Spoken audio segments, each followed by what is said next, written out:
కృపను బట్టి గడిచినటువంటి వారమునకు ఆత్మ వరాల్లో నుండి పరిశుద్ధాత్మ దేవుడు సంఘస్థులకు, సంఘానికి అవయవాలుగా ఉన్నటువంటి బిడ్డలకు ఇచ్చేటువంటి వరాల మీద పరిశీలించే ప్రయత్నం చేశాం. ఆ వరాల్లో ఒక 20 వరాలు మనం పూర్తి చేసుకున్నటువంటి మహాకృప దేవుడు మనకందరికీ కూడా అనుగ్రహించాడు. అంటే 20వ వరం మీకు అది చెప్పే అవకాశం లేకపోయింది, కానీ వేరే సంఘంలో చెప్పాను. అది వీడియో కూడా, ఆడియో కూడా పెట్టాను ఈరోజు, ఎందుకంటే వీడియో లేదు. అది ఒకవేళ పోయిన వారం మేము వాక్య సందేశాన్ని మిస్ అయ్యామండి అన్న వాళ్ళు ఎవరైనా ఉంటే, ఈ రోజు నేను ఆల్రెడీ మార్నింగ్ నుంచి అది కంటిన్యూ అవుతుంది. ఆ వాయిస్ మెసేజ్లోకి వెళ్ళిపోతే అది మీకు అర్థమయ్యే అవకాశం ఉంది కనుక ఈ విషయాన్ని గమనించండి. ఆత్మ వరాల్లో నుండి 20 ఆత్మీయ వరాల మీద మనం పరిశీలన చేయగలిగాం. ఈ రోజున 21వ ఆత్మీయ వరం. అయితే ఈ రోజుతో ఇంకా పూర్తిగా ఆత్మ వరాలకి ఇంకా ఆపేద్దామో, ఇంక నాంది పలుకుదామో అని అనుకున్నాను, కానీ మళ్ళీ ఈరోజు ఆత్మ వరాలను ఆపేసుకుని 2 కొత్త విషయాలు మాట్లాడి మళ్ళీ నూతన సంవత్సరంలో నుండి మరొకసారి నూతన విషయంలో వెళ్ళడం ఎందుకు అనేటువంటి అభిప్రాయంలో ఉన్నాను కనుక ఈ రోజుతో పాటుగా ఇంకొక 2 వారాలు ఈ వరాల మీద పరిశీలన చేస్తాను. అంటే క్రిస్మస్ ఆరాధన మినహాయించి, 31st ఆరాధన మినహాయించి ముందు రోజు వచ్చేటువంటి 29, అలాగే 27వ తారీఖుని జరిగేటువంటి 2 ఆరాధనలో కూడా ఈ ఆత్మ సంబంధమైనటువంటి వరాల మీద పరిశీలించే ప్రయత్నం అయితే చేయాలని కోరుకుంటున్నాను. ఎలాగైనా మీకు వాక్యాన్ని అందించేటువంటి ప్రయత్నం అయితే తప్పగా నేను చేస్తానని నేనైతే కోరుకుంటున్నాను. కాబట్టి ఈ రోజున 21వ ఆత్మ సంబంధమైన వరం. ఆ వరానికి బైబిల్ పెట్టినటువంటి పేరే కాపరి, లేదంటే కాపరులు అనేటువంటి మాట మనకు కనబడుతూ ఉంది. కాపరులుగా కూడా దేవుడు సంఘంలో కొంతమందిని ఎన్నుకుంటాడో, కొంతమందిని పిలుచుకుంటాడో, కొంతమందిని ఏర్పరచుకుంటాడో అనేటువంటి విషయాన్ని మీకు తెలియపరుస్తున్నాను. కొంతమందికి సంఘంలో రూతి గారు అనుకుంటే ఎక్కువగా నా సంఘ కాపరి, నా ఆత్మ కాపరి, నా కాపరి అని పిలుస్తూ ఉంటారు. ఆ సంఘంలో కూడా ఎవరో పిలుస్తున్నట్టుగా నాకు గుర్తయితే ఉంది. కాపరి అనేటువంటిది చాలాసార్లు పదాన్ని ఉచ్చరించి ఉపయోగించి మాట్లాడడానికి ప్రయత్నిస్తూ ఉంటాం. అయితే మీకు తెలియని విషయం ఏంటంటే, కాపరులుగా కొందరిని దేవుడు ఎన్నుకుంటాడంట. అందరినీ కాదు, ఈ కాపర్లు కూడా కొంతమంది ఉన్నారు. ఆ కొంతమంది కూడా దేవుని మూలంగా ఎన్నుకోబడినటువంటి వ్యక్తులే ఉన్నారని వాక్యం చాలా స్పష్టమైన రీతిలో తెలియపరుస్తూ ఉంది. కాపరులుగా ఉండడం అనేటువంటిది, కాపరులుగా పనిచేయడం అనేటువంటిది కూడా పరిశుద్ధాత్మ దేవుడిచ్చేటువంటి వరమే. గడిచిన వారం పాస్టర్ల కోసం మాట్లాడాను. ఈ సంఘం మిస్ అయింది. పాస్టర్లు ఎవరో, ఉపదేశకులు ఎవరో అనేటువంటి విషయం మాట్లాడాను. దాన్ని మినహాయించి ఈరోజు మాట్లాడేదే కాపరులు. అసలు కాపరులు ఎవరో, కాపర్లు అని ఎవరిని పిలుస్తారు, కాపర్లు చేసేటువంటి పనేంటి, దేవుడు సంఘంలో సేవకుడు ఉండగా మళ్ళీ కొత్తగా కాపరి అనేటువంటి వాడు ఎందుకు నియమించబడతాడు అనేటువంటిది కూడా తెలియపరిచే ప్రయత్నం అయితే చేస్తాను. ఎఫెసీయులకు రాసినటువంటి పత్రికల్లో కనబడేటువంటి ఈ ఆత్మ వరాలు, లేకపోతే దేవుడు ఇచ్చేటువంటి బాధ్యతలో ఇంచుమించుగా సంఘ సేవకులకి ఇచ్చేవే. సంఘ సేవకులకి, సేవ చేసే పాస్టర్ గారికి, దైవజనులకి ఇచ్చేటువంటి వరాలే. 1 కొరింథీయులకు రాసిన పత్రికలు ఎలాగైతే సుమారుగా సేవకులను ఉద్దేశించి రాయబడ్డాయో, ఇవ్వడానికి దేవుడు ఇష్టపడ్డాడో, ఈ ఎఫెసీయులకు రాసిన పత్రికలు కూడా దేవుడు సేవకులకు ఇచ్చేటువంటివి అవి ఉన్నాయనేటువంటి విషయాన్ని కూడా, రోమిలకు రాసిన పత్రికలో అయితే అందరికీ సంఘ విశ్వాసులకు సంబంధించినటువంటి వరాల మీద పరిశీలించాం.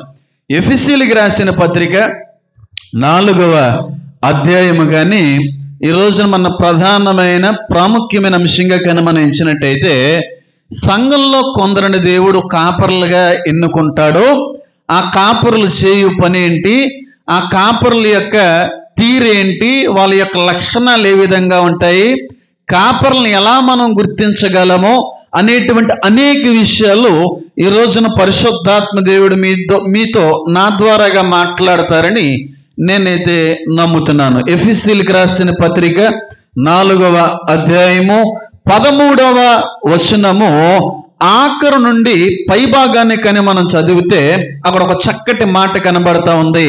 ఎవరైనా ఒక్కసారి స్మరించడానికి, చదవడానికి ప్రయత్నించండి.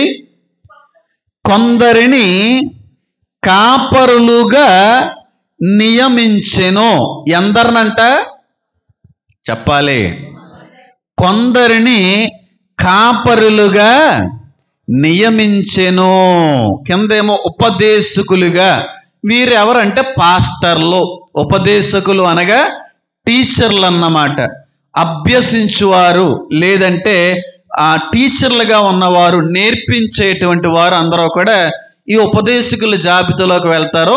ఉపదేశకులు అంటే ఇంగ్లీష్లో టీచర్ లేదా పాస్టర్. ఇది నేను మాట్లాడాను. ఒకసారి ఇంటికి వెళ్ళిన తర్వాత ఆ ఆడియో మెసేజ్ ఒకసారి వినే ప్రయత్నం అయితే చేయండి. అయితే ఈ రోజున దాని గురించి మనం మాట్లాడుకునే ఆలోచన మంద కాదు కనుక కాపరుల కోసం మాత్రమే మాట్లాడదాం. వాక్యం సెలవిస్తా ఉంది, ఆయన గొర్రెలకు మంచి చెప్పాలి కాపరి. నేను చెప్పిందా బైబిల్ చెప్తుందా? ఆయన గొర్రెలకు మంచి కాపరి. ఈ కాపరి క్రీస్తు యేసు మాత్రమే కాదు కానీ క్రీస్తు యేసు కొరకు కృషి చేసే, పని చేసేటువంటి సంఘస్థుల్ని కూడా దేవుడు కొంతమందిగా ఎన్నుకొని వాడుకుంటాడు అనేటువంటి విషయం కనబడతా ఉంది. చిన్నతనంలో ఆ బోర్డు ఉండేది మా ఇంట్లో. మరి ఇప్పుడు ఉన్నదా లేకపోతే మరి ఏ చోట అయినా దాన్ని భద్రపరిచామా నాకైతే తెలియదు. కానీ ఈ మధ్యకాలంలో బోర్డు అయితే నాకు కనబడట్లేదు. ఇంచుమించుగా నేను పుట్టక ముందు నుంచి కూడా బోర్డు మా తాతయ్య గారు ఇంట్లో పెట్టారు అనేటువంటి ఒక అవగాహన అయితే నాకు ఉంది. ఊహ తెలిసిన దగ్గర నుంచి కూడా ఒక బోర్డుని చూస్తూ ఉండేవాడిని. గొర్రెలు ఉండేవి. ఆ గొర్రెల పక్కన ఒక గొర్రెలు కాపరి ఒక కర్ర పట్టుకొని ఉండేవాడు. దాని పక్కన ఒక చక్కటి కొటేషన్ రాసి ఉంచారు. తాతయ్య గారు ఎక్కడ సంపాదించారో లేకపోతే ఎక్కడ దాన్ని కొని తీసుకొచ్చారో నాకు తెలియదు, కానీ చక్కటి మాట ఉండేది. ఏమనంటే, the lord is my good shepherd అనేటువంటి మాట రాయబడి ఉండేది. అమ్మకు గుర్తుందో లేదో? The lord is my good shepherd. నా ప్రభువు నాకు మంచి కాపరి అని అర్థం అన్నమాట.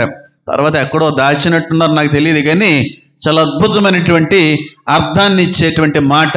ఇక్కడ వాక్యం కూడా సెలవిస్తూ ఉంది, మన యేసయ్య గొర్రెలకు ఏమై ఉన్నాడంట? మంచి కాపరై ఉన్నాడు. ఎందుకు గొర్రెలకు ఆయన కాపరై ఉన్నాడంటే వాక్యం సెలవిస్తూ ఉంది, కాపరి లేని గొర్రెల వలె అనేక ఆత్మలు అయిపోయినాయి గనక, చెదరాడిపోయినాయి గనక, అటు ఇటు కూడా కాపర లేకుండా తిరుగులాడుచున్నవి గనక ఆ గొర్రెలు లేని కాపరకి ఆయన కాపరై ఉన్నాడన్నమాట. ఆయన కాపరై వచ్చాడు. కాపర లేని గొర్రెల వలె అయిపోయిన మన ఆత్మలన్నిటికీ కూడా ఆయన ఏమి ఉన్నాడు అన్నమాట? కాపరై ఉన్నాడు, సంరక్షకుడై ఉన్నాడు, పోషకుడై ఉన్నాడు, రక్షకుడై ఉన్నాడు గనుక ఆయన మనందరికీ కూడా ప్రధాన చెప్పాలి కాపరి. నేను కాపరినే, నాకు కంటే కూడా ఇంకొక కాపరి ఉన్నాడు. ఆయన ప్రధాన కాపరి, ఆయన మంచి కాపరి. చెదిరిపోయిన ప్రతి గొర్రెల కొరకు కూడా నియమించబడిన గొప్ప కాపరి. ఆ కాపరే యేసుక్రీస్తు ప్రభువారు. నేను ఒక్కరినే కాదు కాపరిని, నాకంటే గొప్ప కాపరి ఉన్నాడు. ఆయనకి ప్రధాన కాపరి అని పేరు పెట్టబడింది. ఆయన కిందున్న చిన్న కాపరిని అన్నమాట నేను. కాపరి లేదంటే కాపరలు అనేటువంటి మాటలలో మనం వినబడుతుంటాయా లేదా? వినబడతాయో వినబడవా?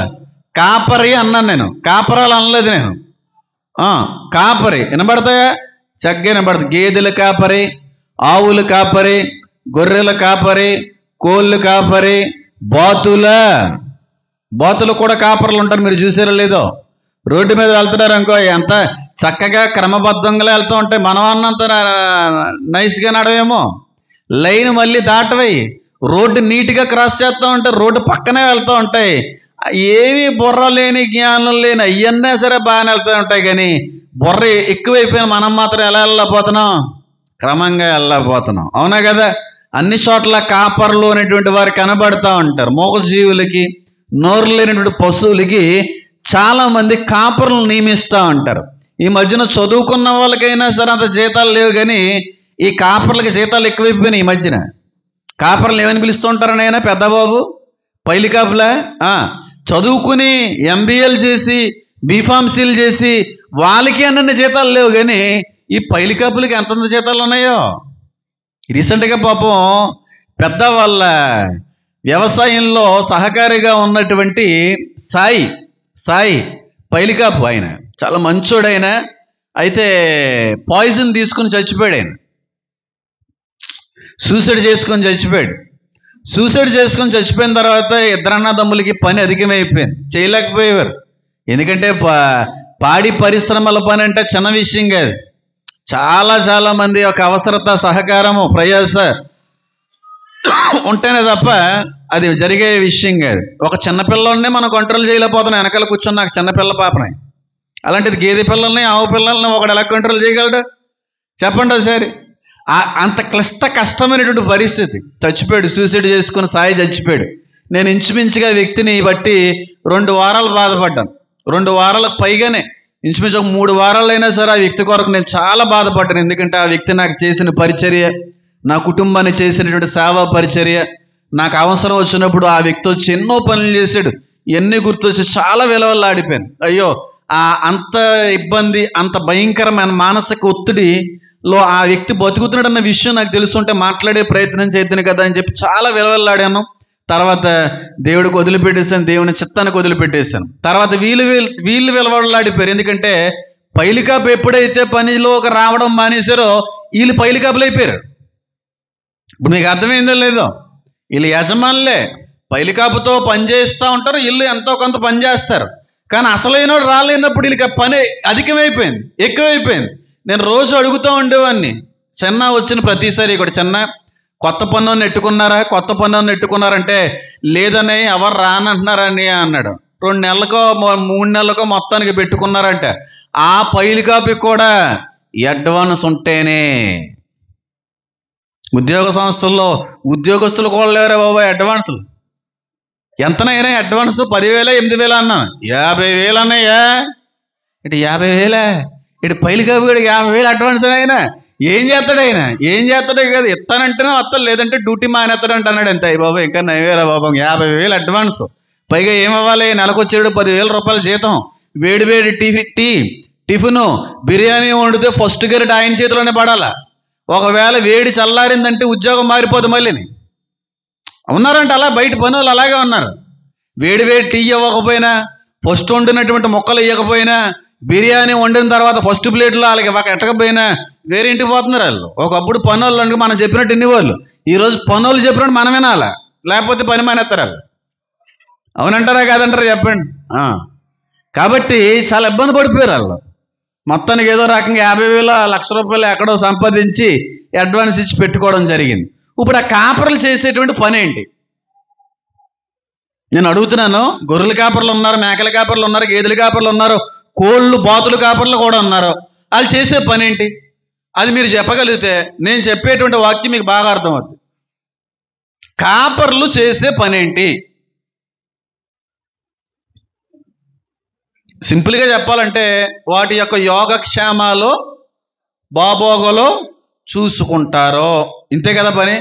ఏమి రాకుండా, ఏమి ఇబ్బంది పెట్టకుండా, ఏవి వాటి వల్ల కూడా నశించిపోకుండా, నాశనం అయిపోకుండా నిరంతరము కూడా వాటిని ఏం చేస్తూ ఉంటారు? కాపాడుతూ ఉంటారు. సంఘానికి కూడా దేవుడు ఒక కాపర్ నియమించాడు. ఆ కాపర్ నేను, నా పైన ఇంకో కాపర్ ఉన్నాడు. ఆ కాపరి పేరు ప్రధాన కాపరి యేసు, ఆయన పేరు. నేను మీ అందరికీ కాపర్నే. రూతు గారు అన్నట్టుగా నేను సేవకుణ్ణి, పైగా ఉపదేశకుణ్ణి, పైగా కాపర్ను కూడా. దేవుడు ఇచ్చినటువంటి ఒక బాధ్యతలో నమ్మకంగా పనిచేసాం అనుకోండి, మరొక బాధ్యతను కూడా అప్పచెప్తాడు అనేటువంటి విషయం చాలాసార్లు నేను చెప్పే ప్రయత్నం అయితే చేశాను. నేను సంఘానికి కాపరినే, మీరందరూ కూడా నేను మేపేటువంటి గొర్రెలే. మీ అందరి యోగక్షేమాలు కూడా చూసుకోవలసింది నేనే. నాతో పాటుగా ఇంకో కాపరి కూడా ఉన్నాడు పైన. ఆయనకి పెట్టిన పేరు ప్రధాన కాపరి. నేను ఉండగా ఆయనతో పని ఏంటి అనే ఆలోచన మీకు రావచ్చు. చెప్తాను, అది కూడా జాగ్రత్తగా వినండి. మీరు ఎప్పుడన్నా గొర్రెలు మేపేటువంటి కాపరుల దగ్గర, బృందాల దగ్గర గొర్రెలు కాకుండా ఇంకొక రకమైన జంతువు కూడా కనబడుతూ ఉంటుంది. ఏంటి చెప్పండి? కుక్క, నక్కగా అది. అది అప్పుడప్పుడు వస్తూ ఉంటుంది. నిరంతరం ఉండేది కుక్కే. నిజంగా మీరు చూసారా లేదా? అంటే గేదెల కాపరుల దగ్గర, ఆవుల కాపరుల దగ్గర కుక్కలు ఉండకపోవచ్చేమో, కానీ ఎందుకు ఉండవంటే అది కుక్కలను చూసి గేదె ఇలా తన్నుతుంది. దాని డెప్పగానే తెలియదు అనుకో, కుక్కకి స్పాట్లో డెడ్ అయిపోతుంది, చాలా గట్టిగా తేలేస్తుంది. అవునా కదా? దాన్ని ఏమంటారు? దాన్ని కాలేలే, దానికి కింద ఉండి దాన్ని ఏమంటారయ్యా? మడమా, డెక్కెట్టి కొట్టింది అనుకో డెప్ప ఎగిరిపోతుంది మనకి. అది పరిస్థితి, చాలా గట్టిగా ఉంటుంది అది. అయితే గొర్రెలు కాసేటువంటి వ్యక్తుల దగ్గర, ఆ బృందాల దగ్గర వాళ్ళ యొక్క సంస్థ ఏ విధంగా ఉంటుందంటే, ఆ వాతావరణం ఏ విధంగా ఉంటుందంటే, గొర్రెలు ఒక 100 ఉన్నాయి అనుకోండి, ఆ 100 గొర్రెలకు ఒక కాపరు ఉంటాడు. ఆడి చేతిలో కర్ర ఉంటుంది. ఆ కాపరతో పాటుగా 1-2 కుక్కలు ఉంటాయి. మీరు ఎప్పుడన్నా గమనించండి. అయితే ముందనే ఉంటాయి, లేదంటే ఎక్కువగా వెనకాల ఉంటాయి 2 కుక్కలు. ఎందుకు ఉంటాయి చెప్పండి? కాపరు ఉన్నప్పుడు కుక్కలతో పనే ఉంది. ఎవరో చెప్తున్నారు, వీరవేణి గారు. కరెక్ట్. అది కాపరి కంటే కూడా స్పీడ్గా కుక్క పరిగెట్టగలదు. వేరే నక్క వచ్చినా, తోడేళ్ళు వచ్చినా, ఏదన్నా వేరే రకమైన జంతువు వచ్చినా వెంటనే అటాక్ చేయడానికి కుక్కల్ని వాళ్ళు వాడుకుంటూ ఉంటారు. అవునా కదా? కాపరే ఉన్నాడో, కాపరితో పాటుగా నిరంతరము కూడా వాటి యోగక్షేమాలు పరిశీలించే చూసే జంతువు కూడా ఉంది. ఉందా లేదా? కాపర్ నేను ఉన్నాను సంఘానికి. ఈ సంఘం యొక్క యోగక్షేమాలు చూడడానికి కాపరిగా నేను నియమించబడ్డాను. కానీ నాతో పాటుగా ఇంకో సింహం కూడా నియమించబడింది. ఆ సింహం పేరు యేసయ్య. ఎందుకు ఆయన సింహంగా నియమించబడ్డాడంటే, సింహానికి ఎదురాడేది ఇంకో సింహమే. ఎందుకంటే ఈ గొర్రెలు మింగేయడానికి గర్జించు సింహం ఇంకోటి తిరుగుతుంది. ఆ గర్జించు సింహాన్ని కొట్టాలంటే యోధా గోత్రపు సింహమే రావాలి. గట్టిగా చప్పట్లు కొడుతూ దేవుని మహిమపరచండి. సింహాన్ని ఎదిరించడానికి మేక సరిపోదు. సింహాన్ని ఎదిరించాలంటే తోడలు సరిపోదు. సింహాన్ని మళ్ళీ ఎదిరించాలంటే ఒక మానవుడి యొక్క శక్తి సరిపోదు. కనుక సింహానికి ప్రతిదాడి, సింహాన్ని ఎదిరించగలిగే మరో గొప్ప సింహమే మన యోధా గోత్రపు సింహం. నేను కాపర్ని, నాతో పాటుగా ప్రధాన కాపరైన యోధా సింహం ఉంది. ఆయన కూడా మీకు ఏమై ఉన్నాడో? కాపరే ఉన్నాడు. ఎందుకు? గర్జించే సింహం ఇంకోటి తిరుగుతుంది. ఆ సింహం నుంచి కాపాడడానికి ఈ సింహం ఉపయోగపడుతుందన్నమాట. అవునా కదా? కుక్క ఎందుకు ఉపయోగపడుతుంది? పెద్ద పెద్ద జాగిలాలు ఎందుకు తీసుకెళ్తారంటే, తోడేలు కుక్క ఇంచుమించుకు ఒకే జాతికి సంబంధించినవి. దాన్ని కొట్టాలంటే ఇదే సరిపోద్ది. కాబట్టి దానికి సరైనటువంటి దాన్నే సిద్ధపరచుకుంటారు. మరి ఆ గర్జించు సింహాన్ని కొట్టాలంటే మనం సరిపోతామా? మనకంటే కూడా శక్తిమంతుడు కావాలి. అందుకే మనతో పాటుగా, నాతో పాటుగా ఇంకో కాపరి ఉన్నాడు, ప్రధాన కాపరి. ఆయన యోధా సింహం. ఆయన నేను కాస్తాను సంఘాన్ని, నేను కూడా పర్యవేక్షిస్తూ ఉంటాను, నేను కూడా మీ యోగక్షేమాలు చూసుకుంటూ ఉంటాను. ఇది ఎంతవరకు అంటే అంతవరకే. కానీ ఇంకో పెద్ద విషయం ఉంది. అది మాత్రం ఆయన డీల్ చేస్తూ ఉంటాడు. ఆ ప్రధాన కాపరి కింద పనిచేసే చిన్న కాపరి నేను. మీరందరూ కూడా ఆయన మేపే గొర్రెలు. మీరు అందరూ గొర్రెలే కదా? మీరు తాబేళ్ళు, సింహాలు, పుల్లు అలా ఉన్నాయి మీ ఆశలు. గొర్రెలు లేవు. కాబట్టి ఆయన ప్రధాన కాపరే చెప్పాలి ఉన్నాడు. అయితే ఆ ప్రధాన కాపరి ఈ చిన్న కాపరి నియమించాడు మీకు మందకి, ఈ సంఘానికి. లేదంటే ఒక 150-200 మంది గొర్రెలకి ఒక కాపరిగా నేను నియమించబడ్డాను. ఎవరిచ్చారు నాకు ఈ జాబ్ అంటే? ఎవరు? పెద్ద కాపరే. ఆయన జిఎం, నేను చెప్పాలి. ఆయన CEO అనుకోండి, నేను జిఎం అనుకోండి, అంతే. ఆయన మెయిన్. ఆయన కింద పనిచేసేవాడిని నేను. అందుకే ఎప్పుడు అంటాను, నేను పాస్టర్ గారు నేను అన్నాను, నేను సేవకుణ్ణి, నేను పనుండి దేవుడి దగ్గర. ఆయన నన్ను పనిలో పెట్టుకున్నాడు, జీతం కూడా ఆయనే ఇస్తాడు, పోషించేవాడు కూడా ఆయనే, సంఘం కాదు. ఆయన పోషించారు. ఎందుకంటే ఆయన కోసం నేను పని చేస్తున్నాను, ఆయన కోసం నేను ప్రయాసపడుతున్నాను. ఆయన మూలంగా ఆయన ఉద్యోగంలో నేను నియమించబడిన వ్యక్తిని కనుక మరి ఆయన నాకు శాలరీ ఇవ్వాలి. అందుకే కానుకల కోసం వాక్యం చెప్పను, కానుకల ప్రస్తావన రానివ్వను, కానుకలు ఇవ్వండి అని అన్నాం. ఎందుకంటే జీతం ఇచ్చేది ఆయన నాకు. ఎంతమందికి అర్థమైంది?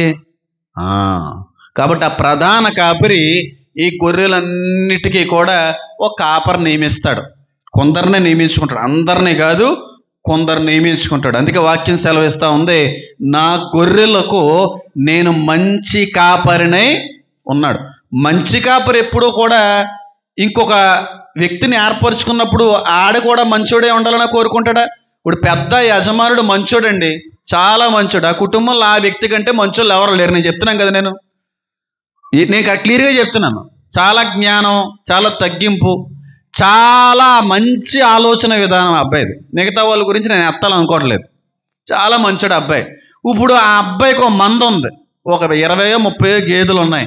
ఆ గేదెలకి పనోడిని ఏర్పరచాలనుకుంటున్నాడు. ఈ మంచోడు ఆ గేదెలను బాగా చూసుకునేటువంటి పనోడిని ఏర్పరచుకుంటాడా, ఎలా పడితే అలా వదిలేసేటువంటి పనోడిని ఏర్పరచుకుంటాడా? మంచోడు ఎప్పుడో కూడా ఎంచుకునేటువంటి, పిలుచుకునేటువంటి, పెట్టుకునేటువంటి పనోడు కూడా మంచోడే అయి ఉండాలి. ఇక్కడ ఆయన మంచి కాపరి ఉన్నాడో, ఆయన పెట్టుకునేటువంటి కాపరి కూడా మంచి కాపరయ్యే ఉండాలి. ఆయన అలాటోళ్ళే పెట్టుకుంటాడు. చెడ్డ కాపరులను పెట్టడం, చెడ్డ కాపరులను దేవుడు పెట్టడు. ఎందుకంటే ఆయన మంచి కాపరి కనుక. తన గొర్రెల్ని ఎవరైతే బాగా మేపుతారో, తన గొర్రెల్ని ఎవరైతే బాగా చూసుకుని, జాగ్రత్తగా వినండి, బాగా అర్థమవుతుంది. జాగ్రత్తగా వినకపోతే ఇబ్బంది పడతారు. ఎవరైతే బాగా చూసుకుంటారో, ఎవరైతే తన గొర్రెలు బాగా ప్రేమిస్తారో, ఎవరైతే ఈ గొర్రెలు నావే అనేటువంటి ప్రేమ అభిప్రాయం కలిగి వాటిని చూస్తుంటారో, అలాంటి వారినే దేవుడు ఏం చేస్తూ ఉంటాడు? ఎన్నుకుంటాడు, పిలుచుకుంటాడు. నువ్వే కరెక్టరా ఈ మందకి, ఈ మంద బాగా ఉండాలంటే నువ్వైతేనే పని అవుద్ది, నువ్వైతే నేను బాగా చూసుకుంటావు, నువ్వైతే నేను బాగా పాలిస్తావు, నువ్వైతేనే బాగా రక్షిస్తావని మంచి కాపరి ఎప్పుడు కూడా తన బిడ్డలకి, తన గొర్రెలకి మంచి కాపరినే పెడతాడో, చెడ్డ కాపరిని పెట్టరు. కాబట్టి కాపరులు అనేటి వాళ్ళందరూ కూడా మంచి కాపర్లేనా? ఇప్పుడు కాపర్లుగా పిలువబడుతున్నటువంటి వారందరూ కూడా దేవుని మూలంగానే నియమించబడినటువంటి వ్యక్తులా? మరి ఆయన మంచోడైనప్పుడు మంచి కాపరినే పెడతానంటున్నారు కదా.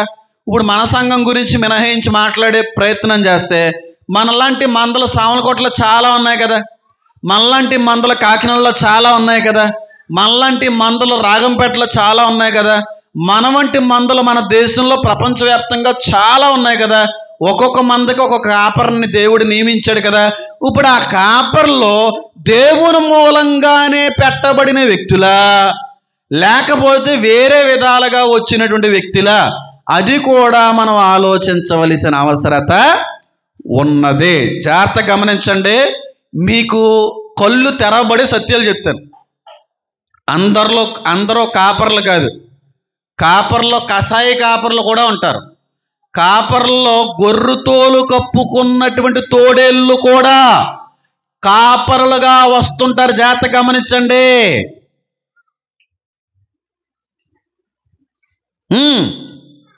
జాగ్రత్త గమనించాలి మీరు. కాపర్లో మంచోళ్ళు ఉంటారు, చెడ్డోళ్ళు ఉంటారు. కానీ దేవుడు ఎప్పుడు తన మందకి మంచి కాపరినే నియమిస్తాడు, చెడ్డ కాపరి నియమించడం. పట్టించుకోని కాపరి నియమించడం, ఏ విధంగా ప్రేమించని కాపరి నియమించడం, ఏ విధంగా చూసి చూన్నట్టుగా వదిలేసే కాపర్లని దేవుడు తన మందకి ఏర్పరచుకోడు. మరి బయట చాలా మంది మందను పట్టించుకోని కాపర్లుగా కనబడుతున్నారు కదా. మరి ఈరెవరు? దేవుడు మూలంగా పెట్టిన వారైతే కాదు. మరి చూసుకోండి కొంచెం. కాపర్లలో మంచివారు ఉంటారు, చెడ్డవారు ఉంటారు. చెడ్డ కాపర్ల గురించి నేను మాట్లాడాలనుకోవట్లేదు, అది నా పని కాదు. ఎవరిని కూడా విమర్శించడం అనేటువంటి దేవుడు నాకు అప్పచెప్పిన పని కాదు కనుక, ఆయన మంచి కాపరి కనుక, ఆయన ప్రధాన కాపరి కనుక, తన మందను బాగా చూసుకోవడానికి నియమించబడినటువంటి వ్యక్తి నిజంగానే దేవుని మూలంగా వచ్చిన కాపరైతే, ఆ కాపరులో కనబడే 3 లక్షణాలు చెప్తారు. ఆ నిజమైన కాపరైతే, మంచి కాపరైతే, దేవుని మూలంగా ఏర్పరచబడిన కాపరైతే, ఈ మందను బాగా చూసుకునేటువంటి కాపరి చెప్పుకుంటే కాదు, లక్షణాలు బయట పడితేనే తెలుస్తాయి. ఏ కాపరి ఎలాంటివాడు, ఏ మందకు సంబంధించిన కాపరి ఎలాంటివాడు, ఏ పాస్టర్ ఎలాంటివాడు, ఏ సంఘాన్ని నడిపించేవాడు ఎలాంటి వాడో మనకు అర్థం కావాలి. అర్థం కాకపోతే అందరూ పాస్టర్లే, అందరూ సేవకులే, అందరినీ దేవుడు పిలిచేసుకుంటాడు. అందరినీ పిలవడం. ఇక్కడ మళ్ళీ వాక్యం సెలవిస్తా ఉంది, కొందరినే. అందరిలో కొందరినే పిక్ చేసుకుంటాడు ఆయన. అందరినీ పిక్ చేయడు. ఆయనకి నచ్చిన వాళ్ళని పిక్ చేసుకుని ఆయనకి నచ్చిన వాళ్ళనే ఆ పనిలో పెడతా ఉంటాడు. అందరు పడితే అందరికి ఇచ్చాడు ఆ పని. ఈ విషయం మీకు అర్థమైతే సంతోషం. మంచి కాపరుల్లో దేవుడు మూలంగా ఏర్పరచబడినటువంటి నియమించబడినటువంటి కాపరుల్లో కనబడే 3 లక్షణాలు మాట్లాడతాను. 3 ప్రత్యేకమైనటువంటి అనుభవాల గురించి పరిశీలన చేయడానికి ప్రయత్నం అయితే చేస్తాను. మీరందరూ కూడా ఒక మంద, మీ మందకి నియమించబడిన కాపరిని నేనే. మీలో ఎవరో కాదు, నేనే కాపర్. నేనే కాపర్. మంచి కాపరులు అనలేదు, మంచి కాపరే అన్నాడు. మందకు ఒకే కాపరే, 2-3 ఉండరు. 2-3 ఉండరు, ఒకే కాపరి ఉంటాడు. ఆ ఒక్క కాపరికి పైన ఉన్నవాడే ప్రధాన కాపరి. అమ్మ చూడండి, కొంచెం లాగుతుంది ఇక్కడ.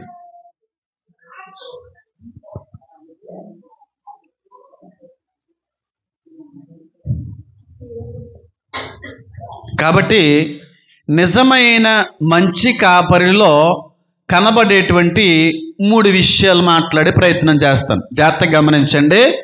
ఇప్పుడు నేనే అనుకోండి, నేను మంచున్నా కదా, దేవుడి మూలంగా వచ్చిన కాపరినా కదా, దేవుడి మూలంగా నియమించబడిన కాపరినా కాదా, నేను కావచ్చు, నా తాత కావచ్చు. ఎందుకంటే ఈ తర్వాత వచ్చిన వాళ్ళ గురించి నేను మాట్లాడాలనుకోవట్లేదు. నిజమైన కాపరైతే, నిజంగా మంద కొరకు దేవుని మూలంగా నియమించబడిన కాపరైతే, ఆ కాపరే సంఘాన్ని పరిరక్షిస్తాడో. మొట్టమొదటి విషయం, సంఘం యొక్క రక్షణ బాధ్యత ఆ వ్యక్తికి ఉంటుంది. మంద ఎక్కడుంటే కాపరి కూడా చెప్పాలి, అక్కడే ఉంటాడు. ఈడు నిజమైన కాపరి. మంద ఒక చోట, కాపరేమో వేరే చోట కాపురం చేస్తాడంటే ఆడు నెంబర్ 1 దొంగ కాపరే. ఎంతమందికి అర్థమైంది? మంచి కాపరి మందకి దగ్గర ఉంటాడా, దూరంగా ఉంటాడా పెద్ద?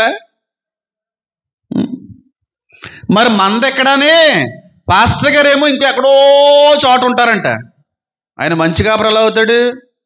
నిజమైన మంచి కాపరి, సంఘం యొక్క పర్యవేక్షణ బాధ్యతలో ఉన్నటువంటి నిజమైన కాపరి సంఘం యొక్క యోగక్షేమాలు సంరక్షణ పట్ల మరింత జాగ్రత్త వహిస్తూ ఉంటాడు. సంఘానికి దగ్గరగా ఉంటాడు నిజమైన కాపరి. సంఘానికి దూరంగా ఉండడు. ఏం జరుగుతుంది సంఘంలో?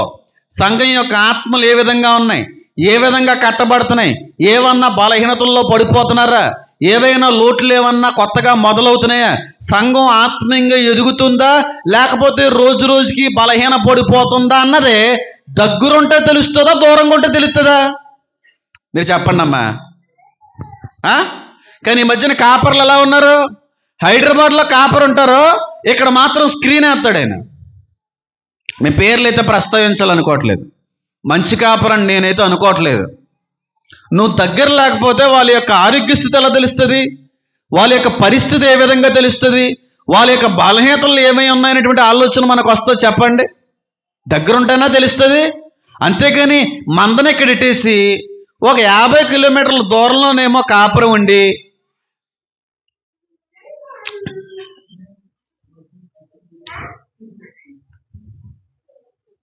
ఎలా తెలుస్తుంది చెప్పండి అమ్మా? ఎలా తెలుస్తుంది? దగ్గర ఉండాలి. ఇప్పుడు నిజమైన కాపరి మందకి దగ్గర ఉంటాడు, మందకు దూరం ఉండడు. కానీ ఇప్పుడు ఎలా ఉన్నాయంటే మందకు దూరంగా ఉన్నా పర్లేదు, ఆయన కాపరే. ఇప్పుడు ఎక్కడో హైదరాబాద్లో ఉన్నటువంటి వ్యక్తికి ఇక్కడ ఎక్కడో ఉన్నటువంటి సంఘం యొక్క పరిస్థితి ఏం తెలుస్తుంది? సంఘస్థులు ఏం చేస్తున్నారని ఆయన ఏం చూడగలుగుతాడు? వాళ్ళ యొక్క ఆత్మీయత ఏ విధంగా ఉందని ఎలా అర్థం చేసుకోగలుగుతాడు? ఆత్మీయంగా ఎదుగుతున్నాడా బలహీన పడిపోతున్నాడు అనేది ఎలా తెలుస్తుంది? ఏమీ తెలియదు. ఎందుకంటే ఆ వ్యక్తి దగ్గరగా లేడు కనుక. కానీ నిజమైన కాపరి ఎప్పుడు దగ్గరగా ఉంటాడు. సంఘస్థులు ఎలా ఉన్నారు, నా గొర్రెలు ఎలాగున్నాయి, వాక్యం అనేటువంటి ఆహారాన్ని బట్టి రోజు రోజుకి ఎదుగుతున్నాయా లేదా, లేకపోతే లేనిపోని కొత్త లోట్లు ఏమన్నా తెచ్చిపెట్టుకుంటున్నాయా, ఆత్మీయంగా బలహీన పడిపోతున్నాయా, దేవునికి దూరం అయిపోతున్నాయా, మందిరానికి దగ్గరగా ఉన్నాయా, మందిరానికి దూరంగా మారిపోతున్నాయా, ఇవన్నీ కనిపెట్టుకోవాలంటే పాస్టర్ గారు ఎప్పుడూ కూడా సంఘానికి ఎక్కడ ఉండాలి? దగ్గర ఉండాలి. దగ్గరగా లేకపోతే మంద ఎలా ఉందని ఎలా తెలుస్తుందండి? దగ్గరగా ఉండకపోతే మంద యొక్క పరిస్థితి ఎలా తెలుస్తుందండి? నేను అంటాను, ఒక సంఘం అనేటువంటిది దేవుడు ఒక సేవకుడికి అప్పచెప్పితే మ్యాక్సిమం ఒక 20 కిలోమీటర్ల కంటే ఎక్కువ దూరం వెళ్ళకూడదు. అది కూడా ఎక్కువే, మ్యాక్సిమం అన్నందుకు నేను 10, 5 అంతకుమించి దూరంగా ఉండకూడదు. సంఘానికి దగ్గరగా ఉండాలి. ఇప్పుడు పాస్టర్ గారు సంఘానికి ఎప్పుడూ కూడా దగ్గరగా ఉండాలి. ఎక్కడో ఉంటాడు, ఇక్కడ వీళ్ళు ఏం చేస్తున్నారో తెలియదు, ఎలాగుందో తెలియదు, వీళ్ళు పరిస్థితి ఏంటో తెలియదు, వీళ్ళ ఆత్మీయత ఏంటో తెలియదు, వీళ్ళు బ్రతుకుది విధానాలు ఏంటో తెలియదు. వీళ్ళు మందిరంలోంచి బయటికి వెళ్ళిన తర్వాత మళ్ళీ వచ్చేంత వరకు వీళ్ళ యొక్క కార్యకలాపాలు ఏ విధంగా ఉంటాయి ఏవి పట్టించుకోవడం. వస్తాడో వాక్యం చెప్తాడు, దండేసుకుంటాడో పోతాడంతే.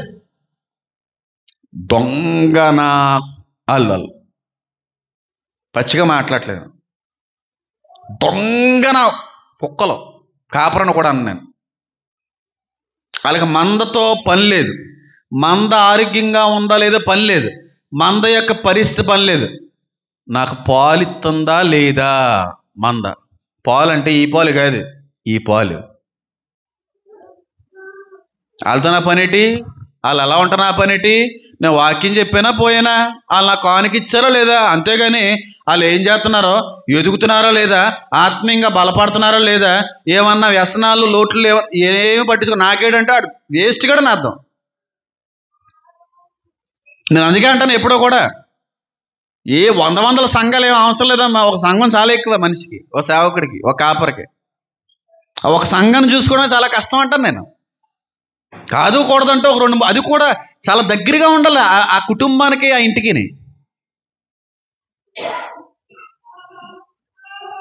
ఇక్కడేమో కాపరేనే, కాపరం ఏమి ఇంకెక్కడనే. ఎలా ఉంటుందండి అది? అదేనా బాగుంటుందా? దగ్గరగా ఉండాలి. నిజమైన కాపరి మందకి ఎలా ఉంటాడు? దగ్గరగా ఉంటాడు, దూరంగా ఉండడు. కానీ ఈ మధ్యన కాపర్లు దూరంగా వెళ్ళిపోతున్నారు. ఎవరన్నా చచ్చిపోతే మాత్రం సమాధి పెట్టి వచ్చేస్తుందండి చాలు. సమాధి పెట్టి పంపించేస్తే సరిపోద్దా? సిగ్గుండక్కర్లేదు. నువ్వు ఎక్కడో ఉంటే నీ విశ్వాసులు ఎలా ఉన్నారు నీకు ఎలా తెలుస్తుందయ్యా? నువ్వు ఎక్కడో సింగనాథలు ఎత్తుంటే ఇక్కడ విశ్వాసుల యొక్క ఆత్మీయత ఎలా తెలుస్తుంది? వాళ్ళ యొక్క వైఖరి ఎలా తెలుస్తుంది? వాళ్ళ జీవితంలో వచ్చే బలహీనతలు ఎలాంటివి ఉన్నాయని మనకు అర్థమవుతుంది. అలాంటి వాళ్ళు అంటే ఎక్కువ ఇష్టం చాలామందికి.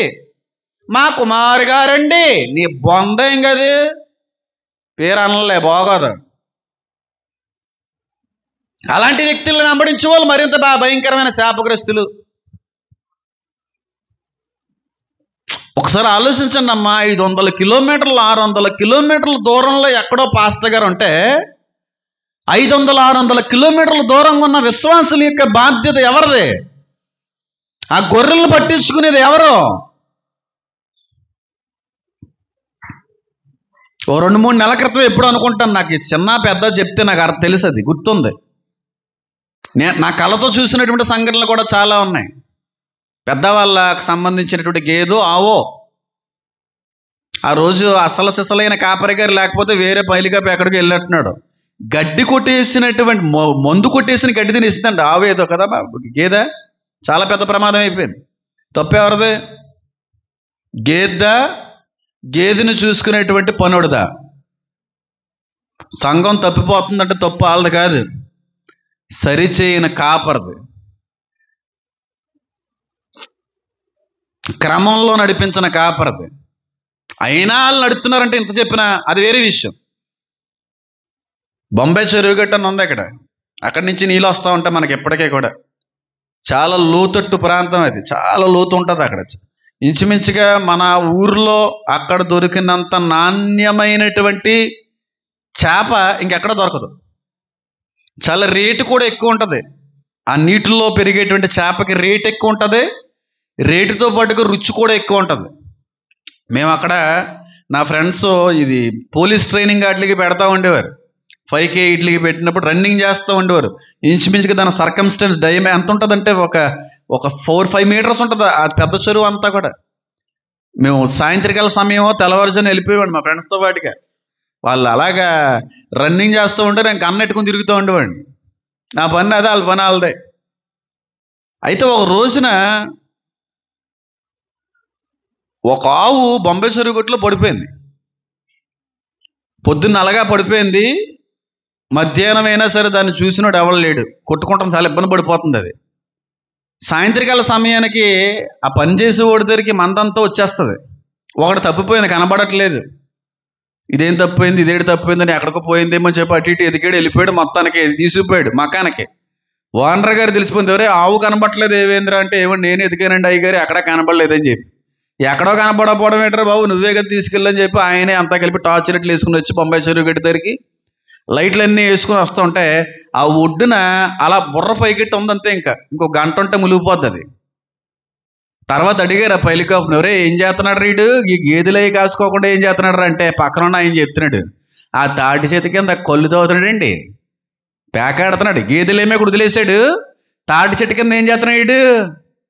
అలా ఉంటాయి. మందేమో ఎక్కడ, అయ్యగారు ఎక్కడా, అక్కడెక్కడో. మంద బాగుంటుందని మీరు అనుకుంటున్నారా? పొరపాటును కూడా బాగోదు. నిజమైన కాపరి మందకి దగ్గరగా ఉంటాడు, మందను పట్టించుకుంటాడు, మంద ఏం చేస్తుందని చెప్పి నిరంతరం కూడా పరిశీలిస్తూ ఉంటాడు. అది చాలా మందికి బాధగా ఉంటుంది. ఇదేంటి మా విషయాలు వాళ్ళకెందుకు, మేము ఎలా ఉంటే వాళ్ళకెందుకు, వాక్యం చెప్పారా వెళ్ళిపోయామన్నట్టు ఉండగల, కానీ మా వ్యక్తిగత విషయాలు ఏంటండి? కాపరికి బాధ్యత ఉంది, అధికారం ఉంది, పట్టించుకుంటాడు కాపరే. అన్ని విషయాల్లో పట్టించుకుంటాడు. కుటుంబ విషయాల్లో అన్నిటిలోకి తలదూరుస్తాడని అనట్లేదు. ఆ కుటుంబ విషయాల్లో కూడా ఎప్పుడైనా నిర్ణయాలు దైవానికి వ్యతిరేకంగా, ధర్మశాస్త్రానికి విభిన్నంగా ఒకవేళ చేస్తున్నప్పుడు కాపరి కనిపెట్టి, అమ్మా అదేటమ్మా మీరు క్రైస్తవులై ఉండి రక్షించబడి పైగా మీరు సంబంధమేమో అన్ని సంబంధమైనటువంటి వ్యవహారాలు చేస్తున్నారు, ఎలా తెలుస్తుంది? దగ్గర ఉంటే తెలుస్తుందా, దూరంగా ఉంటే తెలుస్తుందా?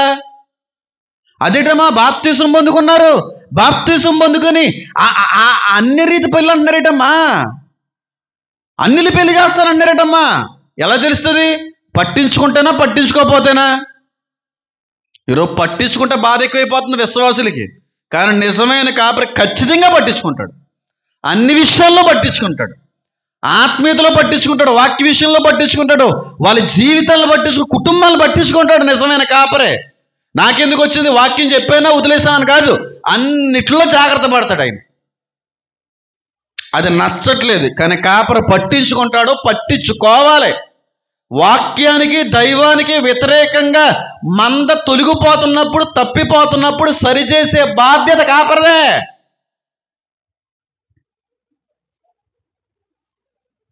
నచ్చదు చాలా మందికి. మా వ్యక్తిగత విషయాల్లోకి ఇంటర్ఫీర్ అవ్వకూడదండి, మా వెనకాల వాళ్ళు ఒప్పుకోరండి, మా వెనకాల వాళ్ళండి. బాప్తీసం ఎవరిచ్చారండి? నువ్వు చచ్చిపోతే మట్టి ఎవరు చేస్తారండి? నీకు ఒంట్లో బాగోపోతే కన్నీళ్ళు విడిచి ప్రార్థన చేసేది ఎవరండి? ఈయనేనండి. కానీ ఈయన మాత్రం మమ్మల్ని పట్టించుకోకూడదండి, మేమేం చేసినా ఏమీ అనకూడదండి, మేము ఇచ్చినవి తీసుకుని వెళ్ళిపోవాలంతే. అలా ఉండదు ఇక్కడ మనతోని. అన్నీ పట్టించుకుంటాను, తేడాలు వచ్చినా అంటే మాత్రం ఖచ్చితంగా హెచ్చరిస్తాను, ఖచ్చితంగా హెచ్చరిస్తాను, మీకు నచ్చినా నచ్చకపోయినా. మంచి కాపరి యొక్క లక్షణం అది.